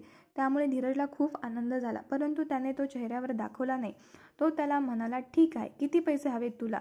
मला आजच्या काळात 4-5 दिवस राहण्या खाण्यासाठी व प्रवासासाठी पुरतील एवढे पैसे दे. ठीक आहे, मी तुला एक माझ्यासारखा पोशाख आणि 25,000 रुपये देतो. धीरज त्याला पुरेसे पैसे देतो की नाही अशी त्याला शंका आल्याने तो धीरजला म्हणाला, उरलेले पैसे मी तुला परत देईन. 25,000 रुपये तुला 4 दिवस आरामात पुरतील. धीरजच्या हातातून बिस्किट परत घेत तो म्हणाला, ठीक आहे, मग तू पैसे आणि कपडे घेऊन ये. त्यानंतर त्याने दरवाजा बंद केला आणि पुन्हा त्या बुंद्यापाशी जाऊन तसेच हातवरे केले. यावेळेस ते टाईम मशीन गायब झाले. त्यावर धीरजने त्याला विचारले, हे तुम्ही असे काय करता? त्यावर तो म्हणाला, हा या मशीनला दृश्य अदृश्य करायचा पासवर्ड आहे. हा माझ्या हाताशिवाय आणि आवाजाशिवाय चालत नाही. आपण एवढा वेळ एकमेकाशी बोलतो आहात पण आपला परिचय झालाच नाही. तुमचे नाव काय? अरे हो की, माझे नाव प्रभात आहे. तुझे नाव काय? माझे नाव धीरज रमाकांत दळवी आहे. एवढे मोठे नाव? धीरज माझे स्वतःचे नाव, रमाकांत माझ्या वडिलांचे नाव आणि दळवी हे आमच्या कुटुंबाचे नाव. अरे वा, पहिली वेगळी माहिती मिळाली आहे. म्हणजे या काळात नावापासून कुटुंबव्यवस्था सुरू होते वाटतं. आमच्या काळात तर कुटुंबव्यवस्था पूर्ण संपली आहे. म्हणजे तुला आई वडील बायको मुलं नाहीत? आमच्या काळात मुलं टेस्ट ट्यूबमध्ये वाढतात. ते मुलं सरकारच्या ताब्यात असतात. सरकार त्याला योग्य सोयी सुविधा देऊन मोठे करते. मानवी बुद्धिमत्तेला भावाभावनाच्या जाळ्यात अडकवण्यापेक्षा त्याचा जास्तीत जास्त उपयोग नवनिर्मिती करण्यासाठी व्हावा, हाच त्यामागचा उद्देश होता. त्यामुळे कोणालाही त्याचे आईवडील माहीत नसतात. आम्हाला आमचे कुटुंब, भाषा, जात, धर्म काहीही माहीत नसते. बायको अशी खूप कमी जणांना असते. बऱ्याच जणांना फक्त गर्लफ्रेंडच असते. लोकसंख्या खूप कमी होऊ नये त्यामुळे प्रत्येकाला किमान एक मूल सरकारला द्यावेच लागते. त्यासाठी सुद्धा नैसर्गिकपेक्षा टेस्ट्यूब बेबीला प्राधान्य दिले जाते. सगळे विचित्रच झाले आहे. हे आता सगळ्यांना पटायला लागले आहे, परंतु ते सुधारण्यासाठी उपाय सापडायला तयार नाही. धीरज कधी एकदा सोन्याचे बिस्किट घेतो असे झाले होते. त्यामुळे तो आता त्याचे ते पुराण ऐकण्याच्या मनस्थितीत नव्हता. बरं, जातो आता मी, अर्ध्या तासात परत येतो असे म्हणून धीरज जायला निघाला. आता त्याला घाई झाली होती. तो कधी एकदा ते सोन्याचे बिस्किट ताब्यात घेतो याची. त्यामुळे झपझप पावले टाकत धीरज ताबडतोब घरी आला. तो एकदम आणि असा भरभर आलेला पाहून भैरवी थोडी चकितच झाली. तिने त्याला विचारले, काय हो, काय झाले एवढ्या गडबडीत? काही नाही, थोडं काम आहे म्हणून घरी आलो असे म्हणून तो पटकन घरात गेला. शेअर विकून आलेले पैसे डब्यातून काढून मोजत बसला. त्यात 25,000 मोजून त्याने बाजूला काढले. ते पाहून तिला वाटले की तो आता पुन्हा शेअर खरेदी करणार. तिला राहावले न जाऊन ती त्याला म्हणाली, शेअरमध्ये टाकायला नेत आहात की काय? आता पुन्हा शेअरच्या नादाला नका लागू. त्याला खूप अभ्यास लागतो. आपल्यासारख्याने नाही जमणार त्यातून पैसे कमवायला. वाडवडिलांची थोडी राहिलेली जमीनसुद्धा आता विकायची वेळ येणार नाही याची काळजी घ्या. तो उरलेल्या नोटा मोजण्यात गर्क होता, त्यामुळे तिचे पूर्ण वाक्य ऐकलेच नाही. अगं, काळजी करू नकोस, माझ्या एका मित्राला अर्जंट हवे आहेत म्हणून त्याला देत आहे. पीक पाणी झाले की देतो म्हणाला. मग ठीक आहे असे म्हणत ती तिथेच उभे राहून तो काय करतोय ते पाहत उभी राहिली. त्यानंतर त्याने कपाटातून त्याचे 2-3 चांगले ड्रेस काढले. ते पाहताच तिने विचारले, आता हे कशासाठी? कुठे बाहेर चालला आहात की काय? नाही ग, आपल्याकडे बऱ्याच वेळा लाईट नसते ना, त्यामुळे कपड्याला इस्त्री करायची राहते. गावात चाललोय तर टाकतो कपडे इस्त्री करायला असे म्हणून तो निघाला. आता त्याला लवकर जाऊन प्रभातला कपडे, पैसे देऊन सोन्याची बिस्किट घ्यायची घाई झाली होती. त्यामुळे तो गाडी घेऊन निघाला. टेकडीच्या पायथ्याशी आल्यावर कुणाला दिसणार नाही अशा पद्धतीने त्याने त्याची गाडी झाडाच्या कडेला लावली. इकडे तिकडे पाहून कोणी पाहत नाही ना याची खात्री करून घेतली आणि तेव्हा त्याची खात्री पटली तेव्हा तो झाडीत जायला निघाला. तो सरळ भरभर चालत त्या मोकळ्या जागेकडे जायला निघाला. त्या मोकळ्या जागेच्या जवळ आला तर तिथे प्रभात त्याचीच वाट पाहत उभा होता. धीरजने त्याला पिशवीतून एक ड्रेस व 25,000 रुपये दिले आणि म्हणाला, हे 25,000 आहेत, मोजून घे. एवढे पैसे तुला नक्की 3-4 दिवसासाठी पुरतील. मोजायची काही गरज वाटत नाही. असे म्हणत त्यांनी धीरजला त्याच्याकडील सोन्याचं बिस्किट दिलं. प्रभातने कपडे उलटे पुलटे करून कसे घालायचे ते पाहिले आणि तो टाईम मशीनकडे जायला निघाला. मध्येच थांबत धीरजकडे वळत प्रभात म्हणाला, हे बघ, तू 4 दिवसानंतर जर इथे आलास तर तुला इथे तुझे कपडे आणि त्या कपड्यात उरलेले पैसे ठेवलेले मिळतील. धीरजला आता मोठ्या किमतीचे सोन्याचे बिस्किट मिळाले होते. त्यामुळे तो लगेच उत्तरला, कशाला, तू घेऊन गेलास तरी चालेल. तुझ्या पैशांचा आणि कपड्यांचा मला माझ्या काळात काहीही उपयोग होणार नाही. ठीक आहे, अजून काही मदत हवी आहे का तुला माझ्याकडून? धीरजने त्याला विचारले. कारण आता त्याला साधारणपणे 2.5 लाखाचे सोन्याचे बिस्किट मिळाले होते. त्यामुळे अजून काही मदत हवी असेल तर ती करायची त्याची तयारी होती. येथून मुख्य शहर किती लांब आहे? साधारण 20 किलोमीटर असेल. बरेच लांब आहे. तिथे जायला एखादे वाहन कुठून मिळेल? गावात मिळेल. गाव किती लांब आहे? 2 किलोमीटर असेल. तेही लांबच आहे. आम्हाला जास्त चालायची सवय नाही. कुठेही जाताना आम्ही वाहन घेऊनच जातो. त्यामुळे जर तुला शक्य असेल तर मला गावात सोडशील का, जेथून मला पुढे जाण्यासाठी काहीतरी वाहन मिळेल? ठीक आहे, तू कपडे बदल, मी तुला गावात सोडतो. तेथून तुला सर्व प्रकारची वाहने मिळतील. त्यानंतर प्रभात मशीनजवळ गेला. त्याने मगाशी केले तसे हातवारे केले आणि त्यानंतर मशीन दिसायला लागले. यावेळेस धीरज खूप लक्ष देऊन त्याचे हातवारे पाहत होता. त्याच्या डोक्यात काहीतरी चालू होते. प्रभात टाईम मशीनमध्ये गेला आणि काही वेळानंतर धीरजचे कपडे घालून बाहेर आला. बाहेर येताना त्याच्या हातात मोबाईलसारखे एक छोटे यंत्र होते. बाहेर आल्यानंतर प्रभातने हातवारे करून पुन्हा टाईम मशीन गायब केली. धीरजचे कपडे प्रभातला अगदी व्यवस्थित बसले होते. धीरजकडे चालत येत तो म्हणाला, चल सोड मला गावात आणि हेही सांग की जवळच्या दुसऱ्या गावात किंवा शहरात जायचं असेल तर कसे जायचे. मी तुला गावात सोडलं, परंतु इथल्या लोकांच्या बोलण्याचा अर्थ आणि संदर्भ कसा कळणार तुला? परत टाईम मशीनजवळ यायला तुला ही जागा सापडेल ना, असे धीरजने त्याला विचारले. दोघेही गप्पा मारत रस्त्याकडे यायला निघाले होते. आता याच काळा पोशाख घातलेला असल्या प्रभातही निवांत झाला होता. तो गप्पा मारत गाडीकडे निघाले. जसे तुझे बोलणे मला कळले ना तसेच, म्हणजे माझ्या पोशाखात भाषा अनुवादक करण्याचे यंत्र होते, जे आमच्या काळात ज्ञात असणाऱ्या सर्व भाषांचे एकमेकात भाषांतर करून मला कळेल अशा भाषेत मला ऐकवते. याशिवाय ते मला ती भाषा बोलायला मदत देखील करते. तोपर्यंत ते दोघे गाडीजवळ आले. त्यानंतर धीरजने गाडी चालू केली आणि प्रभात त्याच्या मागे बसला. परंतु तू तर आता तुझा पोशाख घातला नाही. प्रभात त्याच्या हातातील मोबाईलसारखे यंत्र त्याला दाखवत म्हणाला, म्हणूनच यंत्र मी घेतले आहे. हे सगळे त्याच प्रकारच्या भाषा अनुवादकाचे काम करते. शिवाय नक्षावर मी जात आहे असलेले सर्व मार्ग व्यवस्थित नोट करून ठेवते. सर्व चर्चा, आजूबाजूचे आवाज रेकॉर्ड करून घेते. चांगलं आहे की, म्हणजे छोटा कम्प्युटरच आहे. खूप प्रगती केलेली दिसते माणसाने भविष्यामध्ये. हो, अगदी बरोबर. खूप यांत्रिकी प्रगती केली आहे, परंतु बाकी बऱ्याच गोष्टींमध्ये मात्र अधोगती झाली आहे. प्रदूषण, पृथ्वीचे तापमान, नातेसंबंध, मानसिक सुख या गोष्टीचे खूप बिघडले आहेत. त्याचीच उत्तरे शोधण्याचा प्रयत्न वेगवेगळ्या काळात जाऊन करतो आहे. तोपर्यंत ते गावात पोचले. धीरजने गाडी थांबवल्यावर प्रभात गाडीवरून खाली उतरला. धीरजने त्याला रिक्षा दाखवून सांगितले, याला रिक्षा म्हणतात. छोटे अंतर जाण्यासाठी याचा वापर करतात. बसकडे बोट दाखवत म्हणाल, ती जी लाल रंगातील मोठी गाडी दिसते आहे ना, तिला बस असे म्हणतात. लांब अंतर जाण्यासाठी हिचा वापर करतात. आता शहरात जायचं तुला बसच करावी लागेल. प्रभात धीरजने बोलणे ऐकता ऐकता आजूबाजूचे निरीक्षण करत होता. मला माहीत नाही की आपण पुन्हा भेटू की नाही, त्यामुळे मी आताच तुला धन्यवाद देतो. तू मला खूप मदत केली आहेस, त्यासाठी मी तुझा खूप खूप आभारी आहे. असे म्हणत त्याने धीरजचा हात हातात घेऊन दाबला. त्यानंतर धीरजचा हात सोडून त्याला हाताने टाटा करत प्रभात बसकडे निघाला. तो इथलाच असल्याप्रमाणे अगदी सहज बसमध्ये जाऊन बसला. ती बस निघेपर्यंत धीरज तिथे थांबला होता. ती बस गेल्यावर धीरज लॉन्ड्रीमध्ये जातो आणि बरोबर आणलेले जास्तीचे 2 ड्रेस इस्त्रीला टाकतो. तेवढ्यात त्याला प्रभातने दिलेल्या सोन्याच्या बिस्किटाची खात्री करून घ्यायचे मनात येते. त्यासाठी तो लगेच गावातल्या सोनाराकडे गेला. ते बिस्किट सोनाराला देत म्हणाले, हे खरे आहे का, जरा तपासता का? सोनाराने ते घेतले. त्याच्याकडील दगडावर थोडे घासल्याने निरखून पाहिले. त्यानंतर धीरजकडे वळत म्हणाला, अगदी अस्सल 100% चोख सोना आहे. गावात असे सोन्याचे बिस्किट सोनाराकडे कोणाकडे पाहिले नव्हते. त्यामुळे धीरजकडे संशयाने पाहत विचारले, कुठे मिळाले? माझे वडील रमाकांत दळवी माहीत आहे ना तुम्हाला? हो, खूप चांगला माणूस होता. त्यांच्या सामानाची पेटी बघताना मला त्यात मिळाले. त्यांनी कधीतरी आणून ठेवले असणार घरात. काही करायचे आहे का त्याचे? आता तरी काही विचार नाही. असे म्हणत त्याने ते सोन्याचे बिस्किट सोनाराकडून घेतले आता गावात तसे काही विशेष काम नसल्याने तो घरी यायला निघाला. सोने खरे असल्याची खात्री झाल्याने तो त्याच्या मनात असलेली छोटी शंका देखील दूर झाली होती. घरी येताना झाडीच्या जवळ आल्यावर एकदा टाईम मशीनजवळ जाऊन यावे असा विचार त्याच्या मनात आला. त्यामुळे त्याने गाडी झाडाजवळ ओढोशाला घेतली आणि कोणी पाहत नाही याची खात्री करून तो झाडीत घुसला. 2 वेळा येऊन गेल्याने टाईम मशीन ज्या ठिकाणी होती त्या जागेकडे जायचा रस्ता त्याला चांगलाच माहिती झाला. झाडीतील टाईम मशीन ठेवलेल्या मोकळ्या जागेवर आल्यावर साहजिकच तिथे टाईम मशीन दिसत नव्हते.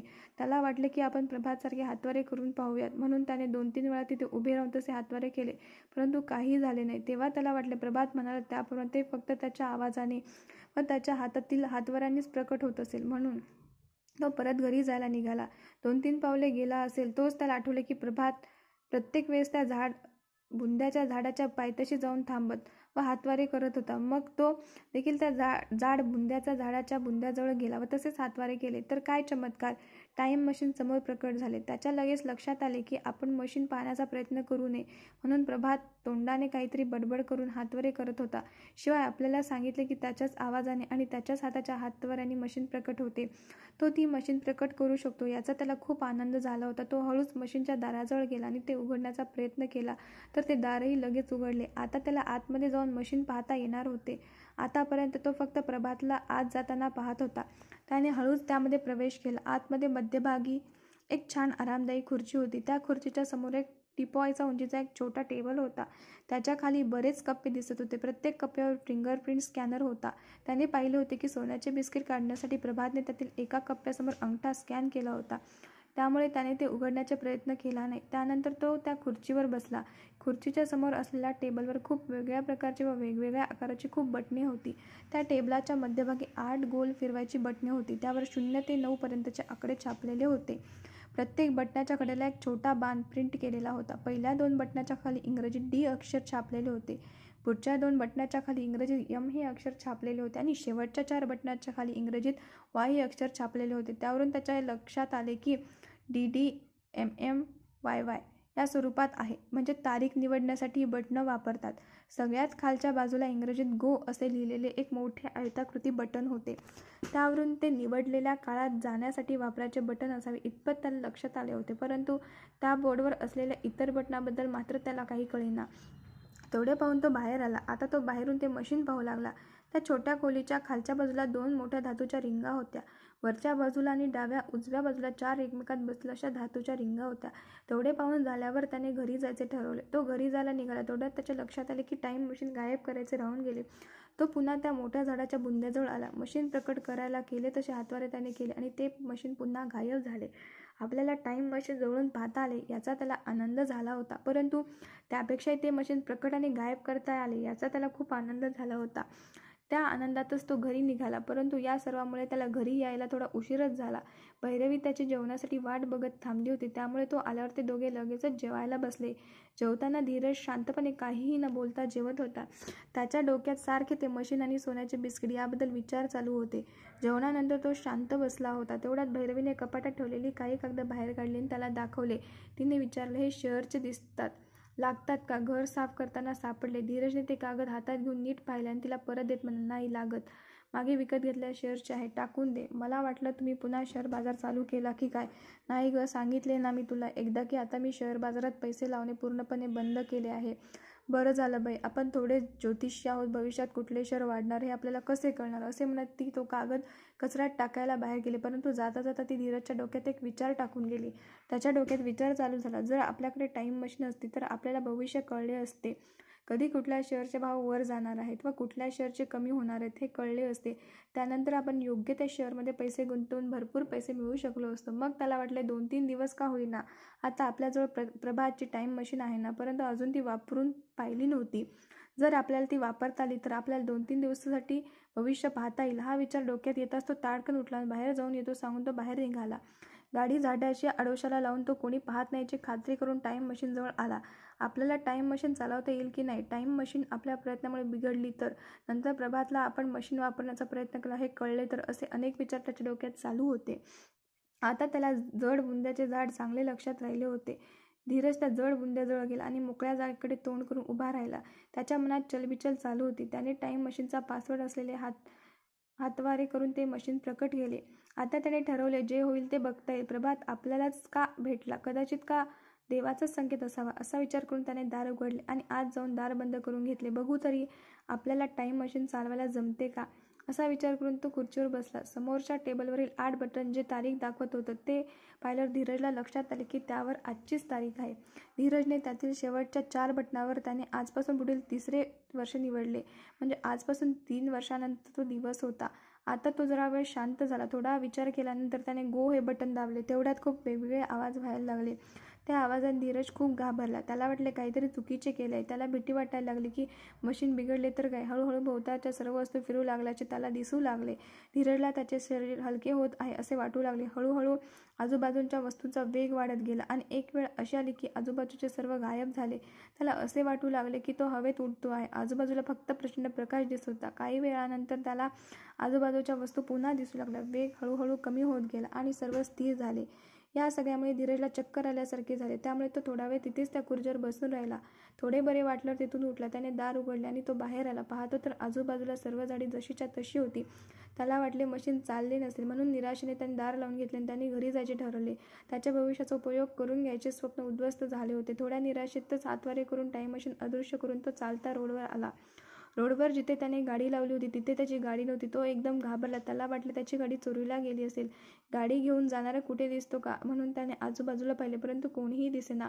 त्यामुळे खूपच निराश झाला. जर गाडी मिळाली नाही तर सोन्याच्या बिस्किटाच्या माध्यमातून मिळणारे काही पैसे गाडीतच खर्च होणार.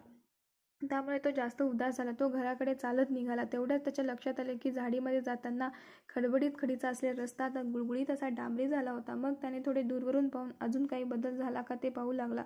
तर दूरवर दिसणारी काही घरे जी कच्ची होती ती पक्की झालेली दिसत होती. त्याने मोबाईल काढून पाहिले तर मोबाईलवर 3 वर्षानंतरची तारीख दिसत होती. त्याच्या चेहऱ्यावर उदासीचा भाव एकदम गायब झाला. या सगळ्या बदलामुळे त्याच्या लक्षात आले की आपण टाईम मशीनच्या मदतीने खरोखरच 3 वर्ष पुढे भविष्यात आलो आहोत. आता मात्र त्याचा चेहरा खुलला. आपण कशासाठी भविष्यात आलो आहे हे त्याला आठवले. त्यामुळे जास्त वेळ वाया न घालवता तो भरभर चालत गावात जायला निघाला.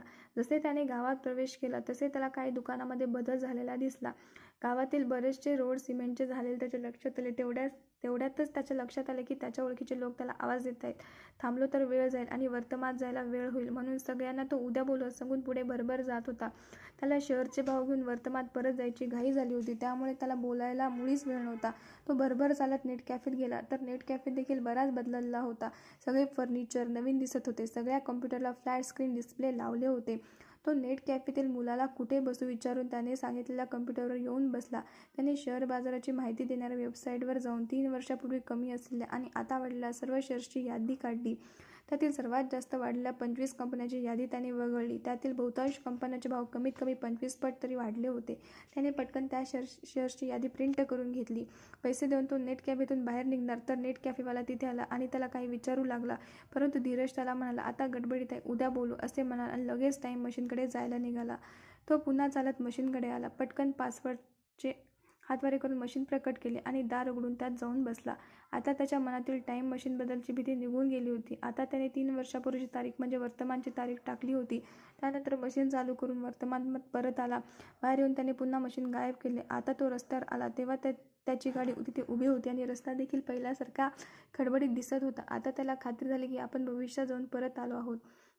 आता तो पुन्हा गावात निघाला. आता त्याला खात्री करायची होती की त्याने यादी केलेल्या शेअर्सचे आताचे भाव नक्की कमी आहेत का. तो नेट कॅफेत आला तर त्याला तिथे जुने फर्निचर व कॉम्प्युटर दिसले. हे सगळे पाहून त्याला खूप गंमत वाटली. तो गालातल्या गालात हसत होता. कॉम्प्युटरवर बसल्यावर त्याने पुन्हा त्याच शेअरच्या बाजारात वेबसाईट उघडली आणि शेअरच्या आजच्या किमती तपासल्या तर अगदी बरोबर निघाला. आता त्याला खात्री झाली की हे शेअर 3 वर्षानंतर नक्कीच वाढणार आहेत. या सगळ्या धावपळीत संध्याकाळ झाल्याने तो लगेच नेट कॅफेतून घरी जायला निघाला. त्याला खरोखर भविष्य कळल्याने तो खूप खुश होता. आता गुंतवणुकीचे विचार त्याच्या डोक्यात फिरू लागले. तो आता गुंतवणुकीसाठी पैशाची जुळवाजुळव कशी करता येईल याचा विचार करू लागला. घरी आपल्याकडे 50,000 आहेत. हे सोन्याचे बिस्किट विकून 2.5 लाख येतील. असे 3 लाख गुंतवले तर 3 वर्षात 3 लाखाचे कमीत कमी 75 लाख तरी नक्की होतील. घरी आल्यानंतर जेवण तयार झाल्यावर त्याने लगेच जेवण केले आणि अंगणामध्ये भविष्यातील श्रीमंतीचे स्वप्न रंगत बसला. त्याच्या डोक्यात आले की 3-4 दिवसानंतर प्रभात आला आणि ती मशीन घेऊन गेला की आपल्याला भविष्य जाणून घेता येणार नाही आणि 3 वर्षानंतर मिळणाऱ्या 75 लाखात तो काही त्याची विकलेली सगळी जमीन घेऊ शकणार नाही. त्यामुळे या सुवर्ण संधीचा चांगलाच फायदा उठवायला हवा. त्यामुळे पैसे वाढवण्याची खात्री असलेल्या या गोष्टी शक्य तेवढा पैसा आत गुंतवायला हवेत. परंतु गुंतवणुकीसाठी अजून पैसे आणायचे कुठून? जमीन विकली तर जगणार कसे? तेवढ्यात त्याला आठवले की शेअर बाजारात गुंतवण्यासाठी त्याने थोडी जमीन सावकाराकडे गहाण ठेवली होती. मग आता सर्व जमीन 3 वर्षासाठी गहाण ठेवून मिळतील तेवढे पैसे घेऊन त्या पैशाचे 3 वर्षात कमीत कमी 25 पट होणार आहेत. सावकाराला भरपूर व्याज देऊन सुद्धा मोठा फायदा होणार आहे. त्यामुळे हे करायला काहीही हरकत नाही असे त्याला वाटू लागले. परंतु सावकार कमी वेळात मोठी रक्कम देऊ शकेल का अशी त्याच्या मनात शंका आली. त्याने ताबडतोब अंगणामध्ये घरापासून लांब जाऊन सावकाराला फोन लावला. सावकाराने फोन उचलायला थोडा वेळ लावला. त्याने उचलताच हळू आवाजात धीरज म्हणाला, सावकार मी धीरज बोलते. बोल, एवढ्या रात्री का फोन केलाय? मला तातडीने खूप मोठी रक्कम हवी आहे. माझी सगळी 10 एकर जमीन जर तुमच्याकडे गहाण ठेवली तर किती पैसे मिळतील? पहिलेच तू माझ्याकडून पैसे घेतले ते परत कर, नंतर बोलू पुढच्या पैशाचं असे म्हणत सावकाराने फोन ठेवला. धीरजने पुन्हा फोन लावला. सावकार माझे पूर्ण ऐकून घ्या. मी सगळ्या पैसे एकदा देईन परत. तुम्ही वाढीव व्याज लावा वाटलं तर. का रे बाबा, सगळी जमीन गहाण ठेवायचं म्हणतोस, व्याज जास्त द्यायला तयार आहेस? काय भानगडे? काय नाही हो, माझा एक मित्र मोठा उद्योग सुरू करतो आहे. त्याला चांगला फायदा व्हायची खात्री आहे. त्याने मला सगळी योजना सांगितल्यावर मलाही ती पटली आहे. त्यामुळे त्यात पैसे गुंतवायचे म्हणतो. असे म्हणतोय. बरं, तुझी 10 एकर जमीन आहे ना? आजचा भाव 15 लाख एकर चालू आहे. म्हणजे झाली 1.5 कोटीची जमीन. पैसे कधी परत देणार आहेस? जास्तीत जास्त 3 वर्षानंतर परत करेन, कारण नफा यायला थोडा वेळ लागणार आहे. 40-50 लाख देऊ शकेन. पण एवढा पैसा गुंतवणार आहेस का? बघ बाबा, विचार कर. मला 50 लाख द्या. पण हे लक्षात ठेव, जर तुम्हाला 3-3.5 वर्षात सगळे पैसे परत नाही केलेस तर सगळी जमीन माझी होईल. काही हरकत नाही. मी तुम्हाला 3 वर्षानंतर डबल पैसे देतो. चालेल ना? बघ बाबा, खूप मोठा धोका घेतो आहेस तू. मला काय तुझी जमीन मिळेल, परंतु जमीन गेल्यावर तू रस्त्यावर येशील. बरं, कधी पाहिजेत पैसे? उद्या सकाळी दिले तर बरे होईल. उद्या सकाळी शक्य होणार नाही. तू सकाळी जागेचे कागद घेऊन ये माझ्याकडे. मग आपण गहाण ठेवायचे कागद करू. त्यानंतर दुपारनंतर मी तुझे पैसे तयार ठेवतो. पण एवढे पैसे रोख द्यायला जमणार नाही. तुम्ही पैसे माझ्या खात्यात ट्रान्सफर केले तरी चालेल. मला कुठलाही 2 नंबरचा धंदा करायचा नाही मला सावकार. परंतु तुम्हाला उद्या पैसे द्यायला जमणार नसेल तर आत्ताच सांगा, म्हणजे मला दुसऱ्या कुणाकडे तरी बघायला फावेल. कारण मला उद्या कुठल्याही परिस्थितीत पैसे हवे. तसे धीरजने विचारले. तेव्हा तो सावकार म्हणाला, काळजी करू नको, ये उद्या. असे म्हणतच सावकाराने फोन ठेवला. उद्या काय काम करायचे याचा विचार धीरज झोपी गेला. कारण उद्याचा दिवस खूप धावपळीत जाणार होता. दुसऱ्या दिवशी लवकर उठून नाश्ता करून तो गावात गेला. त्याने भैरवीच्या नकळत जमिनीचे कागदपत्र बरोबर घेतले होते. सावकाराकडे जाऊन त्याने सगळे जमिनीचे कागद त्याला दाखवले. सावकाराने ते खरे असल्याची खात्री करून घेतली. नंतर त्याने धीरजकडून तो जमीन गहाण ठेवत असल्याचे ॲग्रीमेंट करून घेतले. एवढे पैसे रोख देणे शक्य नसल्याने धीरजकडून पैसे ट्रान्सफर करण्यासाठी बँकेच्या खात्याची माहिती घेतली. त्यानंतर त्याने त्याच्या घरच्या माणसाला धीरजचे बँकेचे खाते स्वतःच्या खात्याला लिंक करायला सांगितले. ते लिंक करत असताना त्या माणसाच्या एकदम लक्षात आले की पहिल्याच वेळेस एवढी मोठी रक्कम ट्रान्सफर करता येत नाही. हे त्यांनी लगेच सावकाराच्या लक्षात आणून दिले. आता काय करायचे याचा विचार ते दोघं करत होते. तेवढ्यात सावकाराच्या माणसाने सांगितले की धीरजच्या बँकेत देखील सावकाराचे खाते आहे. फक्त सावकार ते नेहमी वापरत नव्हता. त्यामुळे सावकार लगेच धीरजला म्हणाले, मी तुला त्या खात्याचा चेक देतो. तू दुपारी नंतर बँकेत भर, म्हणजे तोपर्यंत मी माझ्या खात्यात तेवढे पैसे ट्रान्सफर करून ठेवतो. धीरजने सावकाराकडून 50 लाखाचा चेक घेतला. तो हरवेल या भीतीने त्याने तो चेक बँकेत भरायचे ठरवले. धीरजचे सारखे त्या बँकेत काही ना काही व्यवहार चालत असे. त्यामुळे तेथील कर्मचारी चांगलेच ओळखीचे झाले होते. ओळखीतली कोणाला तरी विनंती केली तर चेकचे क्लिअरिंग दुपारपर्यंत थांबवणे शक्य होते. त्यामुळे धीरज लगेच बँकेत गेला. त्याने बँकेत चेक भरला आणि बँकेतील कर्मचाऱ्याला दुपारनंतर जेव्हा दुसऱ्या खात्यात पैसे येतील तेव्हा तो क्लिअरिंगसाठी पाठवायची विनंती केली. मोठ्या रकमेची तजवीज झाल्याने त्याला चांगलाच दिलासा मिळाला. आता सोन्याचे बिस्किट मोडून पैसे घ्यायचे ठरवले. 50 लाखासमोर ती रक्कम छोटी असली तरी 25 पट बनल्यानंतर मोठी बनणार होती. त्यामुळे बँकेतून बाहेर पडून धीरज सरळ सोनाराकडे सोन्याचे बिस्किट मोडायला गेला. सोनाराने त्याची पावती नसल्याने 5% कमी मिळतील असे सांगितले. धीरजला ते पैसे गुंतवणुकीसाठी शक्य तेवढ्या लवकर हवे होते. त्यामुळे त्याने 5% कमी देखील लगेच मान्य केले. सोनाराने सोन्याचे बिस्किट विकत असल्याने व त्याची पावती नसल्याने धीरजकडून 100 रुपयाच्या स्टॅम्प पेपरवर लिहून घेतले. नंतर सोनाराने त्याला लगेच पैसे दिले. धीरजने बँकेत जाऊन ते पैसे देखील बँकेच्या खात्यात भरले. हे सगळे करेपर्यंत दुपार झाली होती. त्यामुळे भैरवी घरी जेवणासाठी वाट बघत असेल म्हणून तो घरी आला. दुपारचे जेवण झाल्यानंतर त्याने घरातले पैसे घेतले व ते बँकेत भरायला गेला. त्याला जवळ असले कुठलेही पैसे सोडायचे नव्हते, कारण 3 वर्षानंतर प्रत्येक रुपया 25 रुपये होणार होते. सावकाराचे चेक क्लिअर होऊन बँकेत पैसे यायला दुपारचे 4 वाजले. शेअर बाजार 3:30 वाजता बंद होतो, त्यामुळे आज त्याला शेअर विकत येणार नव्हते. आता त्याला दुसऱ्या दिवसाची वाट पाहावी लागणार होती. आता त्याचा वेळ जात नव्हता. कधी एकदा दुसरा दिवस उजळतो असे त्याला झाले होते. सकाळी 9 वाजता शेअर बाजार चालू होतो, त्यामुळे दुसऱ्या दिवशी सकाळी लवकर आवरून तो 9 वाजण्याच्या सुमारास गावातल्या नेट कॅफेत आला. येताना त्याने आठवणीने शेअर खरेदी करण्यासाठी डीमॅट खात्याचा लॉगिन पासवर्ड आणि RSA टोकन घेतले होते. त्याने यादीत असलेल्या 25 कंपन्यांचे जवळजवळ 53 लाख किमतीचे शेअर खरेदी केले. नंतर काही गडबड नको म्हणून त्याने सर्व खरेदी केलेल्या शेअर्सची संख्या आणि किमतीसह यादी प्रिंट करून घेतली. आता ती यादी व डीमॅट खात्याचा लॉगिन पासवर्ड RSA टोकन त्याला पुन्हा 3 वर्षांनंतर लागणार होता. तेव्हा तो वेळेत सापडणे अत्यंत गरजेचे होते. त्यामुळे त्याने सगळ्या गोष्टी सुरक्षित व लगेच सापडेल अशा ठिकाणी ठेवणे गरजेचे होते. त्यासाठी त्याने गावातून एक छोटी आणि मजबूत पेटी विकत घेतली. खरेदी केलेल्या शेअर्सची यादी, डीमॅट खात्याचा लॉगिन पासवर्ड, RSA टोकन त्याने त्या पेटीत ठेवून कुलूप लावले. त्या कुलपाची चाबी हरवू नये म्हणून त्याने स्वतःच्या कमरेला असलेल्या करदोड्याला बांधले. पेटी गाडीचे डिकीत ठेवून तो घरी आला. एक मोठे काम पार पडले. आता याच्या फळासाठी 3 वर्ष वाट पाहायची होती. त्याला या सगळ्याबद्दल भैरवीला काही सांगायचे नव्हते, कारण तिचा काय कोणाचाही टाईम मशीनवर विश्वास बसणार नव्हता. म्हणून भैरवी शेतात काही कामासाठी गेलेली पाहून तिने ती पेटी घरामागील आंब्याच्या झाडाच्या खाली फुटभर खोल खड्डा करून त्यात पुरली. आता ती पेटी 3 वर्षांनंतर काढायची असे त्याने ठरवले. शेअर्सची खरेदी लवकर झाल्यामुळे आज तो दुपारच्या जेवणाला वेळेवर घरी आला होता. दुपारचे जेवण लवकर करून तो आराम करत पडला होता. भविष्यात एकदम 15 कोटी मिळाल्यानंतर आयुष्य कसे बदलेल याचा तो विचार करू लागला.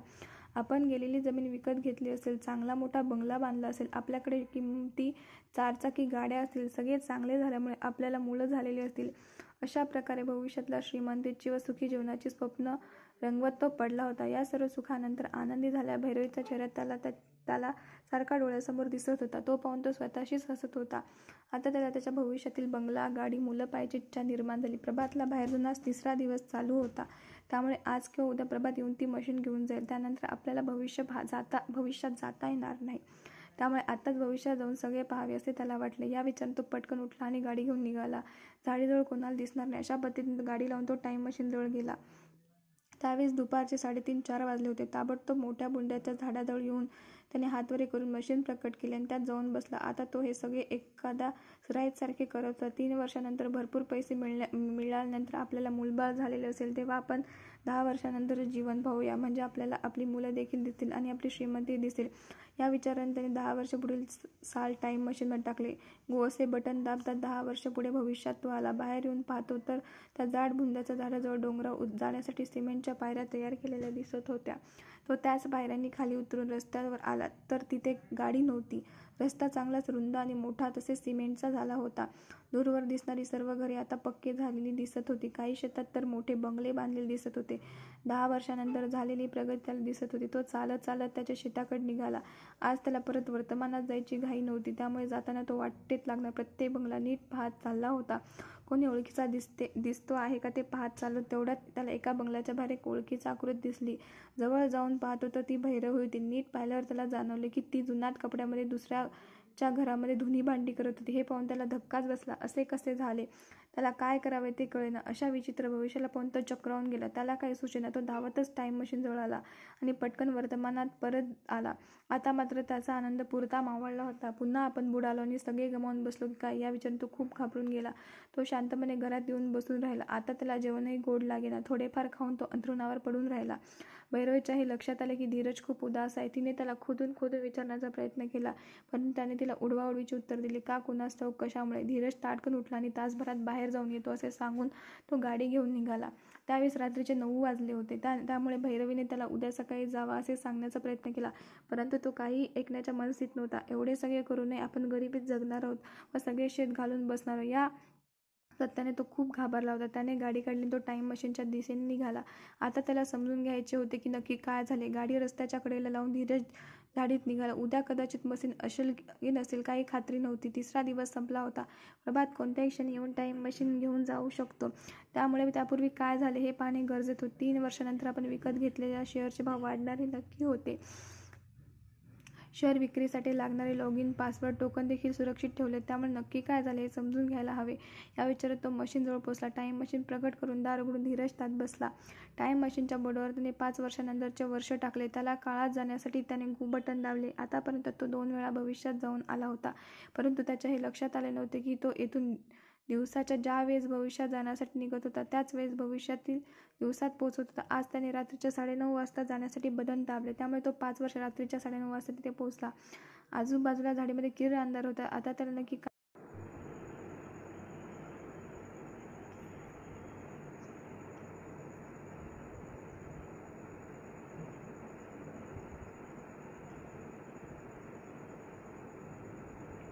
आजूबाजूला झाडीमध्ये किर्र अंधार होता. आता त्याला नक्की काय झाले होते हे पाहायची घाई झाली होती. त्यामुळे झपझप पावले टाकत तो त्याच्या घराकडे जायला निघाला. तो घराजवळ पोहोचतो तर त्याला त्याचे घर मोडकळीस आलेले दिसते आणि त्या जुन्या घराशेजारी एक मोठा बंगला बांधलेला दिसला. त्याला खूप बरे वाटले. त्याला वाटले की 3 वर्षानंतर शहरमधून पैसे कमवल्यावर त्याने मोठा बंगला बांधला आहे. त्यामुळे तो त्या आनंदात त्या बंगल्याजवळ गेला. त्याने बंगल्यात डोकावून पाहिले तर हे काय, घरात दुसऱ्या कोणाचे तरी कुटुंब दिसत होते. म्हणजे नक्की झाले काय याचा तो विचार करू लागला.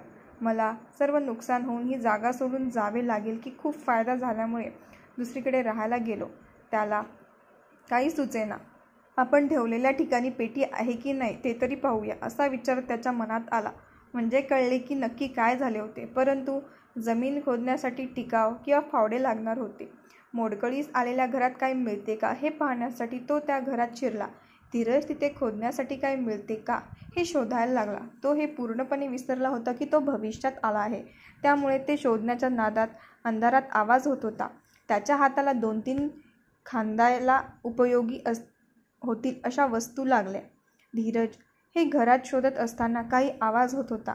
सध्या त्या भागात बरेच दरोडे पडत होते. त्यामुळे त्या आवाजाने शेजारील बंगल्याचा मालक सावध झाला. त्याने घरच्यांना घरात लपून बसायला सांगितले आणि स्वतः बंदूक घेऊन घराबाहेर आला. बाहेर येऊन त्याने इकडे तिकडे पाहायला सुरुवात केली. तेवढ्यात त्याला शहराच्या शेजारच्या जुन्या घरातून एक जण हातात हत्यारासारखे काहीतरी घेऊन बाहेर येताना व मागे जाताना दिसला. अंधारात त्या मालकाला तो कोण आहे व नक्की त्याच्या हातात काय आहे हे दिसत नव्हते. त्याला वाटले की तो दरोडेखोर आहे. दरोडेखोराने आपल्यावर हल्ला करण्यापूर्वी आपण हल्ला करून जखमी केलेले केव्हाही चांगले असे त्याला वाटले. त्या विचारातच त्याने त्याच्यावर गोळी झाडली. ती गोळी धीरजच्या पाठीत लागली आणि तो खाली कोसळला. तो माणूस बंदूक रोखून धीरजकडे हळूहळू चालत आला. जवळ येऊन पाहिले तेव्हा त्याला कळले की हा या जागेचा जुना मालक आहे. त्याने धीरजला हलवून पाहण्याचा प्रयत्न केला, परंतु धीरजची काहीच हालचाल होईना. त्याला वाटले आपण खात्री न करता त्याला गोळी घातली, त्यामुळे आपल्यावर आता खुनाचा आरोप येऊ शकतो. या विचाराने तो बंगल्याचा मालक खूपच घाबरला. काय करावे याचा तो विचार करू लागला. त्याने आजूबाजूला पाहिले तेव्हा त्याच्या लक्षात आले की त्याला गोळी घालताना कोणीच पाहिले असण्याची शक्यता खूप कमी आहे. त्यामुळे प्रेताला शेतात जमिनीमध्ये पुरले तर तो इथेच आल्याचे कोणालाही कळणार नाही. हा विचार करत तो खड्डा करण्यासाठी टिकाव फावडं आणायला घरात गेला. इकडे मध्यरात्र झाली तरी धीरज काही घरी आला नाही. त्यामुळे भैरवीला काळजी वाटू लागली. ती सारखी त्याचा मोबाईल लावण्याचा प्रयत्न करत राहिली, परंतु त्याचा मोबाईल संपर्क कक्षेच्या बाहेर असल्याची अनाउन्समेंट येत होती. तिला आता जास्तच काळजी वाटू लागली. ती रात्रभर जागीच राहिली आणि त्याची वाट पाहत बसली. सकाळ झाली तरी तो आला नाही. आता मात्र तिने त्याच्या मित्रांना फोन लावून विचारायला सुरुवात केली, परंतु सगळ्यांनी त्याच्याकडे धीरज न आल्याचे सांगितले. काहींनी तिला समजवण्याचा प्रयत्न केला की तो एखाद्या शहरातील मित्रांकडे गेला असेल, येईल तो दुपारपर्यंत. धीरजच्या बऱ्याच मित्रांच्या म्हणण्यामुळे तिलाही तसेच वाटू लागले. त्यामुळे ती थोडा वेळ आराम घेण्यासाठी ती बिछाण्यावर पडली तर तिला चांगलाच डोळा लागला. तिला जाग आली तेव्हा दुपारचे 2 वाजले होते. अजूनही धीरज घरी आला नव्हता. आता मात्र तिला काहीतरी वेडवाकडं झाल्याची भीती वाटू लागली. तिने पुन्हा त्याच्या गावातील मित्रांना फोन करून अजून तो न आल्याचे सांगितले. त्यावर तिची मदत करायला म्हणून त्यातले काही जण लागलीच तिच्या घरी यायला लागले. येताना त्यांनी टेकडीजवळील रस्त्यावर धीरजची गाडी उभी असलेली दिसली. त्याच्यातील एक जण ताबडतोब ते सांगायला व भैरवीला आणायला घरी गेला. इतर मित्र तिथेच धीरजचा शोध घेऊ लागले. भैरवी आल्यानंतर त्यांनी झाडीमध्ये जाऊन सगळे जंगल पिंजून काढले. काही जणांनी टेकडीवर जाऊन धीरजला शोधले, परंतु धीरज काही केला सापडेना. या सर्व धावपळीत दुपारचे 4 वाजले होते. त्यामुळे त्यांनी पोलिसात तक्रार करायचे ठरवले. मधल्या काळात काही मित्रांनी गावात जाऊन त्याला शोधण्याचा प्रयत्न केला. तेथेही तो न सापडल्याने शेवटी भैरवीने पोलिसात तक्रार केली. तोपर्यंत संध्याकाळ झाली. आता घरी जाऊन त्याची वाट पाहण्याशिवाय भैरवीकडे दुसरा काहीही पर्याय नव्हता. पोलीस त्यांच्या परीने धीरजला शोधण्याचा प्रयत्न करत होते, परंतु काही केला धीरजचा ठाव ठिकाणा लागत नव्हता. दिवसामागून दिवस जात होते. 8 दिवस झाले तरी धीरज घरी आला नाही. त्याचे काय झाले हे देखील कळायला तयार नव्हते. धीरजला आदल्याच दिवशी जमीन गहाण ठेवून 50 लाख रुपये दिल्याने नसत्या लफड्यात आणि चौकशीत अडकायला नको म्हणून सावकारही कुणाकडे काही बोलला नाही. आता हळूहळू गावात धीरजविषयी अफवा पसरू लागल्या. कोणी म्हणत होते की तो कुणाबरोबर तरी पळून गेला असेल, कोणी म्हणत होते त्यांनी आत्महत्या केली असेल. परंतु भैरवीची या कशावरही विश्वास बसत नव्हता. तिला माहीत होते तिचा नवरा धीरज कसा जरी असला तरी त्याचे तिच्यावर जीवापाड प्रेम होते. त्यामुळे तो असे काही करणार नाही याची तिला खात्री होती. धीरज आज येईल, उद्या येईल अशा आशेने ती दररोज त्याची वाट पाहत होती. जगण्यासाठी काहीतरी हालचाल करणे गरजेचे होते. तिने आता शेतीत लक्ष घालायला सुरुवात केली. नोकरांच्या मदतीने ती शेती करू लागली. महिन्यामागून महिने जात 1 वर्ष झाले तरी धीरज काही आला नाही. ती तशी अजून तरुण होती, दिसायला चांगली होती. तिला मूलबाळ नसल्याने ती तरी एकटे आयुष्य किती दिवस काढणार या काळजीने तिचे मामा तिला दुसरे लग्न करण्याबद्दल विचारायला लागला. परंतु तिने साफ नकार दिला आणि तिने धीरजची वाट पाहायचे ठरवले. 2रे वर्ष देखील संपले. 3रे वर्षसुद्धा संपत आले होते. आता तिचे मनही तिला म्हणू लागले की धीरज काही आता परत येईल असे वाटत नाही. त्यामुळे मामा म्हणतो त्याप्रमाणे दुसऱ्या लग्नाचा विचार करावा असे तिला वाटू लागले. तेवढ्यात एके दिवशी तिला कळाले की काही जणांनी धीरजला गावात फिरताना पाहिले. बरेच जण असेही म्हणाले की तो फार घाईत होता. त्यांनी त्याच्याशी बोलण्याचा प्रयत्न केला तर तो उद्या भेटून बोलू असे म्हणून पुढे गेला. काही जणांकडून असेही कळाले की ते नेट कॅफेत देखील जाऊन बसला होता. आता मात्र या सगळ्या उडत्या बातम्यांची खात्री करण्यासाठी भैरवी गावातील त्या नेट कॅफेत गेली जिथे तो येऊन गेल्याचे काही जण सांगत होते. तेथील माणसाने देखील तिला धीरज खरोखरच तिथे येऊन गेल्याचे सांगितले. त्याने सांगितले की तो जवळजवळ अर्धा तास इंटरनेटवर बसला. त्याने हे देखील सांगितले की जाताना त्याने एक प्रिंट देखील काढून नेली होती. तो म्हणाला की त्याने धीरजशी बोलण्याचा प्रयत्न केला तेव्हा तो उद्या बोलू असे सांगून निघून गेला. तिने त्याला विचारले की तो कशासाठी येथे आला होता, नेटवर बसून काय करत होता हे कळू शकेल का. नेट कॅफेवाल्यांनी धीरज बसला होता त्या कम्प्युटरची हिस्ट्री तपासली आणि सांगितले की धीरजने काही शेअर बाजारासंबंधी वेबसाईट पाहिल्या होत्या. आता भैरवीला असे वाटू लागले की 3 वर्षापूर्वी तो तिला न सांगता काही जणांकडून उसने पैसे घेऊन शेअर बाजारात गुंतवत असेल. त्यात मोठे नुकसान झाल्यामुळे आता तो तोंड लपून फिरत असेल, परंतु त्यातून बाहेर येण्यासाठी तो शेअर बाजाराचा आधार घेत असेल. या घटनेमुळे भैरवीला तो जिवंत असल्याची खात्री पटली. त्यामुळे आज ना उद्या तो परत येईल अशी तिला आशा निर्माण झाली. त्यामुळे आता तिने दुसऱ्या लग्नाचा विचार पूर्णपणे डोक्यातून काढून टाकला आणि त्याची आयुष्यभर वाट पाहायचे ठरवले. काही दिवस गेले नाही तर एक दिवस सकाळी ती दारात भांडी घासत होती. तेवढ्यात गावातील सावकार भैरवीच्या दारात उभा राहिला आणि विचारले, धीरज दळवीचेच घर हे का. लगबगीने उठून उभी राहत ती म्हणाली, हो. त्याची काही बातमी आहे का. त्याने विचारले, तू कोण. त्याची बायको आहे.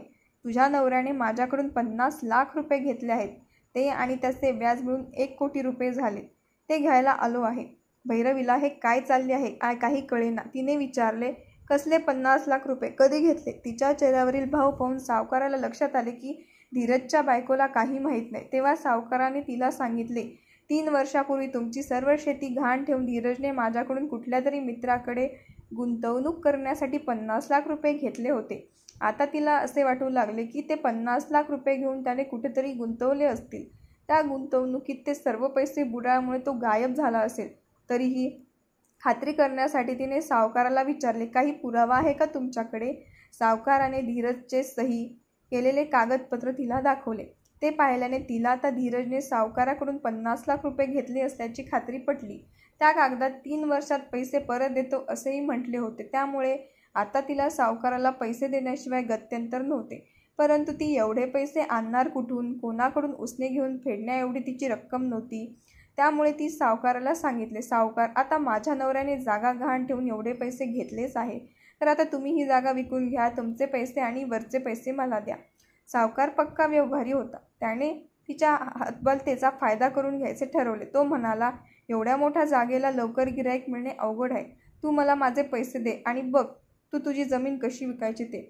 भैरवीने पुन्हा विनंती केल्यावर तो म्हणाला, माझे कर्ज फेडून मी तुला जेमतेम 25 लाख रुपये देऊ शकेन.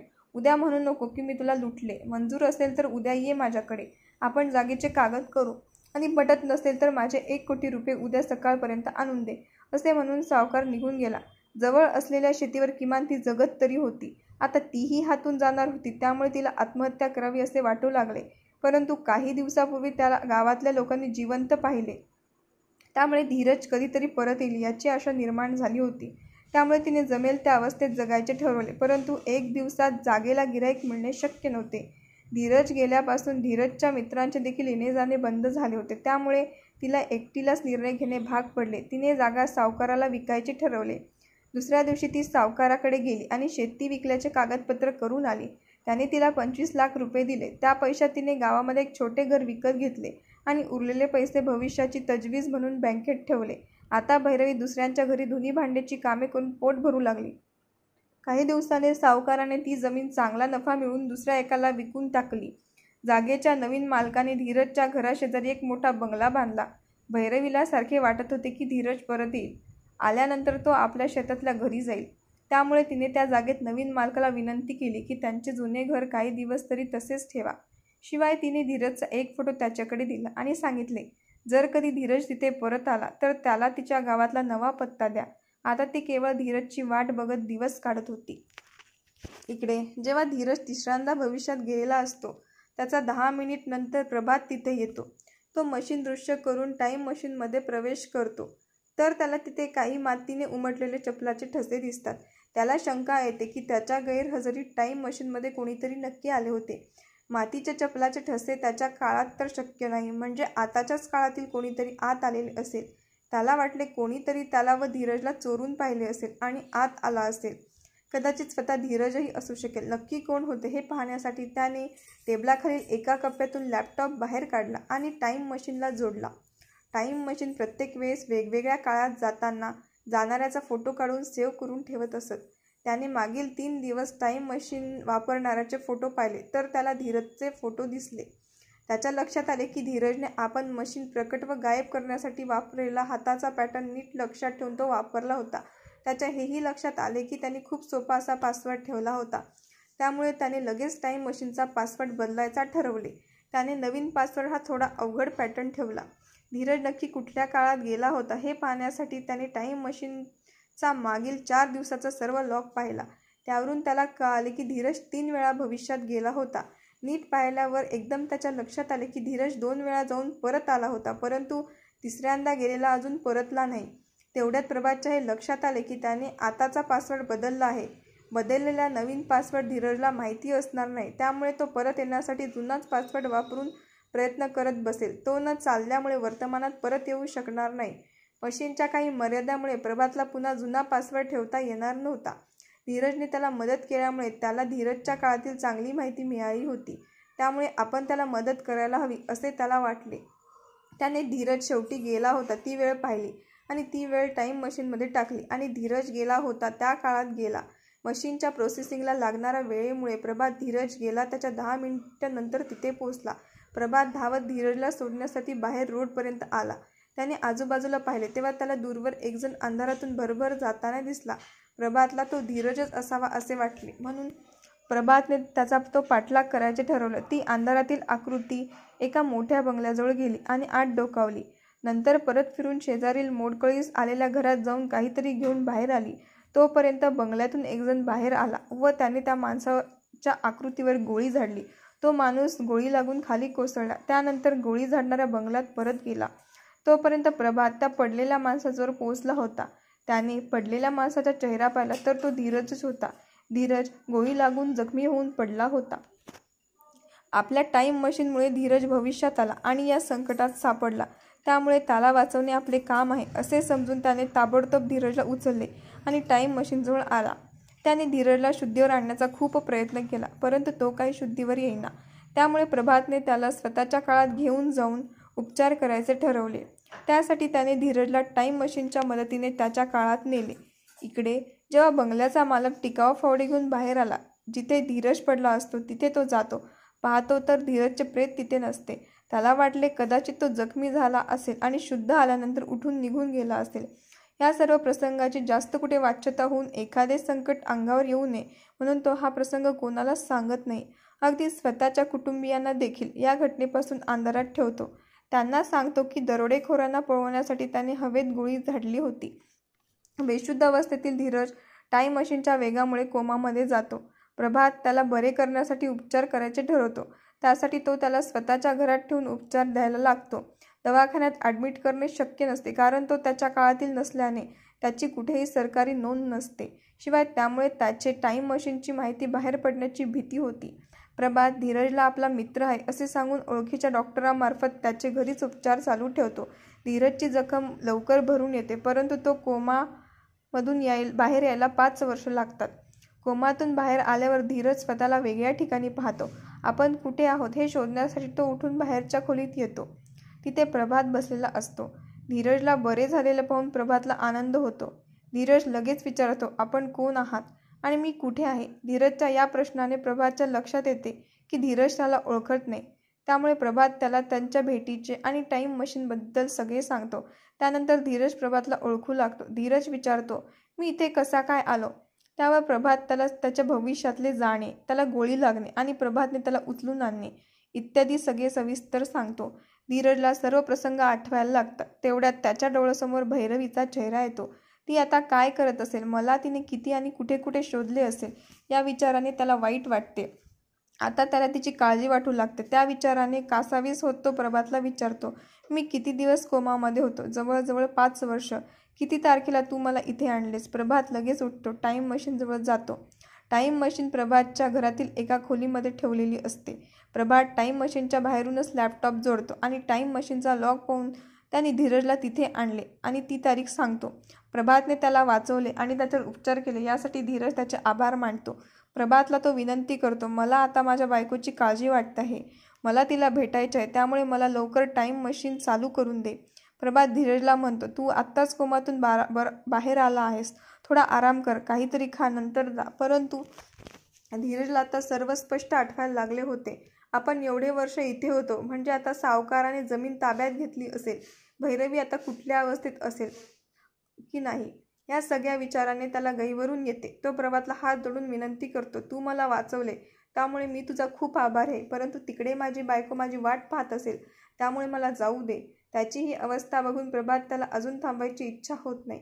तो लागलीच टाईम मशीन उघडून देतो. धीरज खूप गडबडीने त्यात घुसतो आणि दार बंद करून घेतो आणि प्रभातने त्याला आलेल्या तारखेत 5 वर्ष मिळवून ती तारीख टाईम मशीनमध्ये टाकतो आणि वर्तमानात परततो. परंतु तो पहिलेच 5 वर्ष पुढे गेलेला असतो. त्यात तो अजून 5 वर्ष टाकतो. त्यामुळे तो एकूण 10 वर्ष पुढे येतो. धीरज टाईम मशीनच्या बाहेर येतो तेव्हा टाईम मशीन आपोआप गायब होते. मधल्या काळात प्रभातने टाईम मशीनला नवीन प्रकारे प्रोग्राम केलेले असते. त्यामुळे टाईम मशीनला गायब करण्यासाठी पासवर्डची गरज लागत नव्हती. धीरज बाहेर येऊन पाहतो तर त्याला त्या जाड बुंद्याच्या झाडाजवळ डोंगरावर जाण्यासाठी सिमेंटच्या पायऱ्या तयार केलेल्या होत्या. तो त्याच पायऱ्याने उतरून टेकडीच्या खाली रस्त्यावर आला. रस्ता चांगलाच रुंद, मोठा आणि सिमेंटचा झालेला असतो. दूरवर दिसणारी सर्व घरे पक्की झालेली दिसत होती. काही शेतात तर मोठे मोठे बंगले बांधलेले दिसत होते. 10 वर्षांनंतर झालेली प्रगती त्याला दिसत होती. परंतु त्याला घाई असते भैरवीच्या पाहण्याची. तो चालत त्याच्या शेताकडे निघाला. तेवढ्यात त्याला एका बंगल्याच्या बाहेर एक ओळखीची आकृती दिसली. जवळ जाऊन पाहतो तर ती भैरवी होती. ती जुनाट कपड्यामध्ये दुसऱ्याच्या घरामध्ये धुनी भांडी करत होती. ते पाहून त्याला धक्काच बसला. आपण नव्हतो, त्यामुळे भैरवीची किती वाईट अवस्था झाली याची त्याला कल्पना येते आणि त्या विचाराने त्याला खूप वाईट वाटते. धीरज तिला आवाज देतो. नवऱ्याने मारलेली हाक कानी पडल्यावर तिला सुरुवातीला भास होत असल्यासारखे वाटते. त्यामुळे ती दुर्लक्ष करते. पुन्हा दुसऱ्या हाकेला ती आवाजाच्या दिशेने पाहते. धीरजला पाहून तिचा आनंद गगनात मावेनासा होतो. ती हातातले काम सोडून धावत येऊन त्याला मिठी मारते. तिचा गळा भरून येतो आणि ती आनंदाने रडायला लागते. तो तिला काय झाले हे समजवायला लागतो तर ती त्याच्या तोंडावर हात ठेवते आणि म्हणते, तुम्ही आलात हेच माझ्यासाठी खूप आहे. मला आता तुमचे कुठे गेलो होतो, कशासाठी गेलो होतो हे काही ऐकायचे नाही. आता जे काही उरले त्यात आपण कष्ट करून सुखाने आयुष्य काढू. त्यानंतर ती काम करत असलेल्या घरात जाऊन सांगते की तिचा नवरा परत आला आहे, त्यामुळे तिला आज लवकर घरी जायचं आहे. ती परवानगी घेऊन लगेच धीरजकडे येते. धीरजला घेऊन ती गावातल्या छोट्या घरात येते. ती त्याच्यासाठी स्वयंपाक करते. आज तो खूप दिवसानंतर ते दोघे एकत्र बसून जेवणार होते. जेवण झाल्यानंतर ती त्याला 10 वर्षात झालेल्या सर्व गोष्टी सांगते.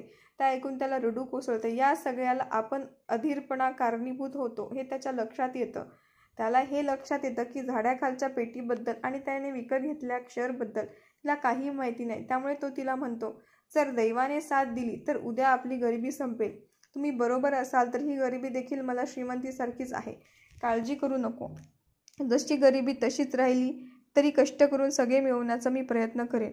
तिला त्याच्या उद्या गरिबी दूर होईल या बोलण्याचा काही अर्थ कळत नाही. नवरा परत आला या आनंदाचं ती त्याला बिलगून झोपी जाते.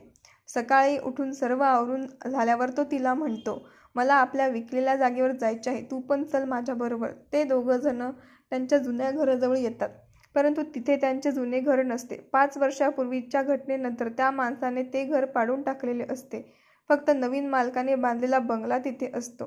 त्या बंगल्याजवळ एक आंब्याचे जुने झाड दिसत असते. तेच ते आंब्याचे झाड ज्याच्या खाली धीरजने पेटी पुरलेली असते. धीरज त्या बंगल्याजवळ जातो आणि दारावरील बेल वाजवतो.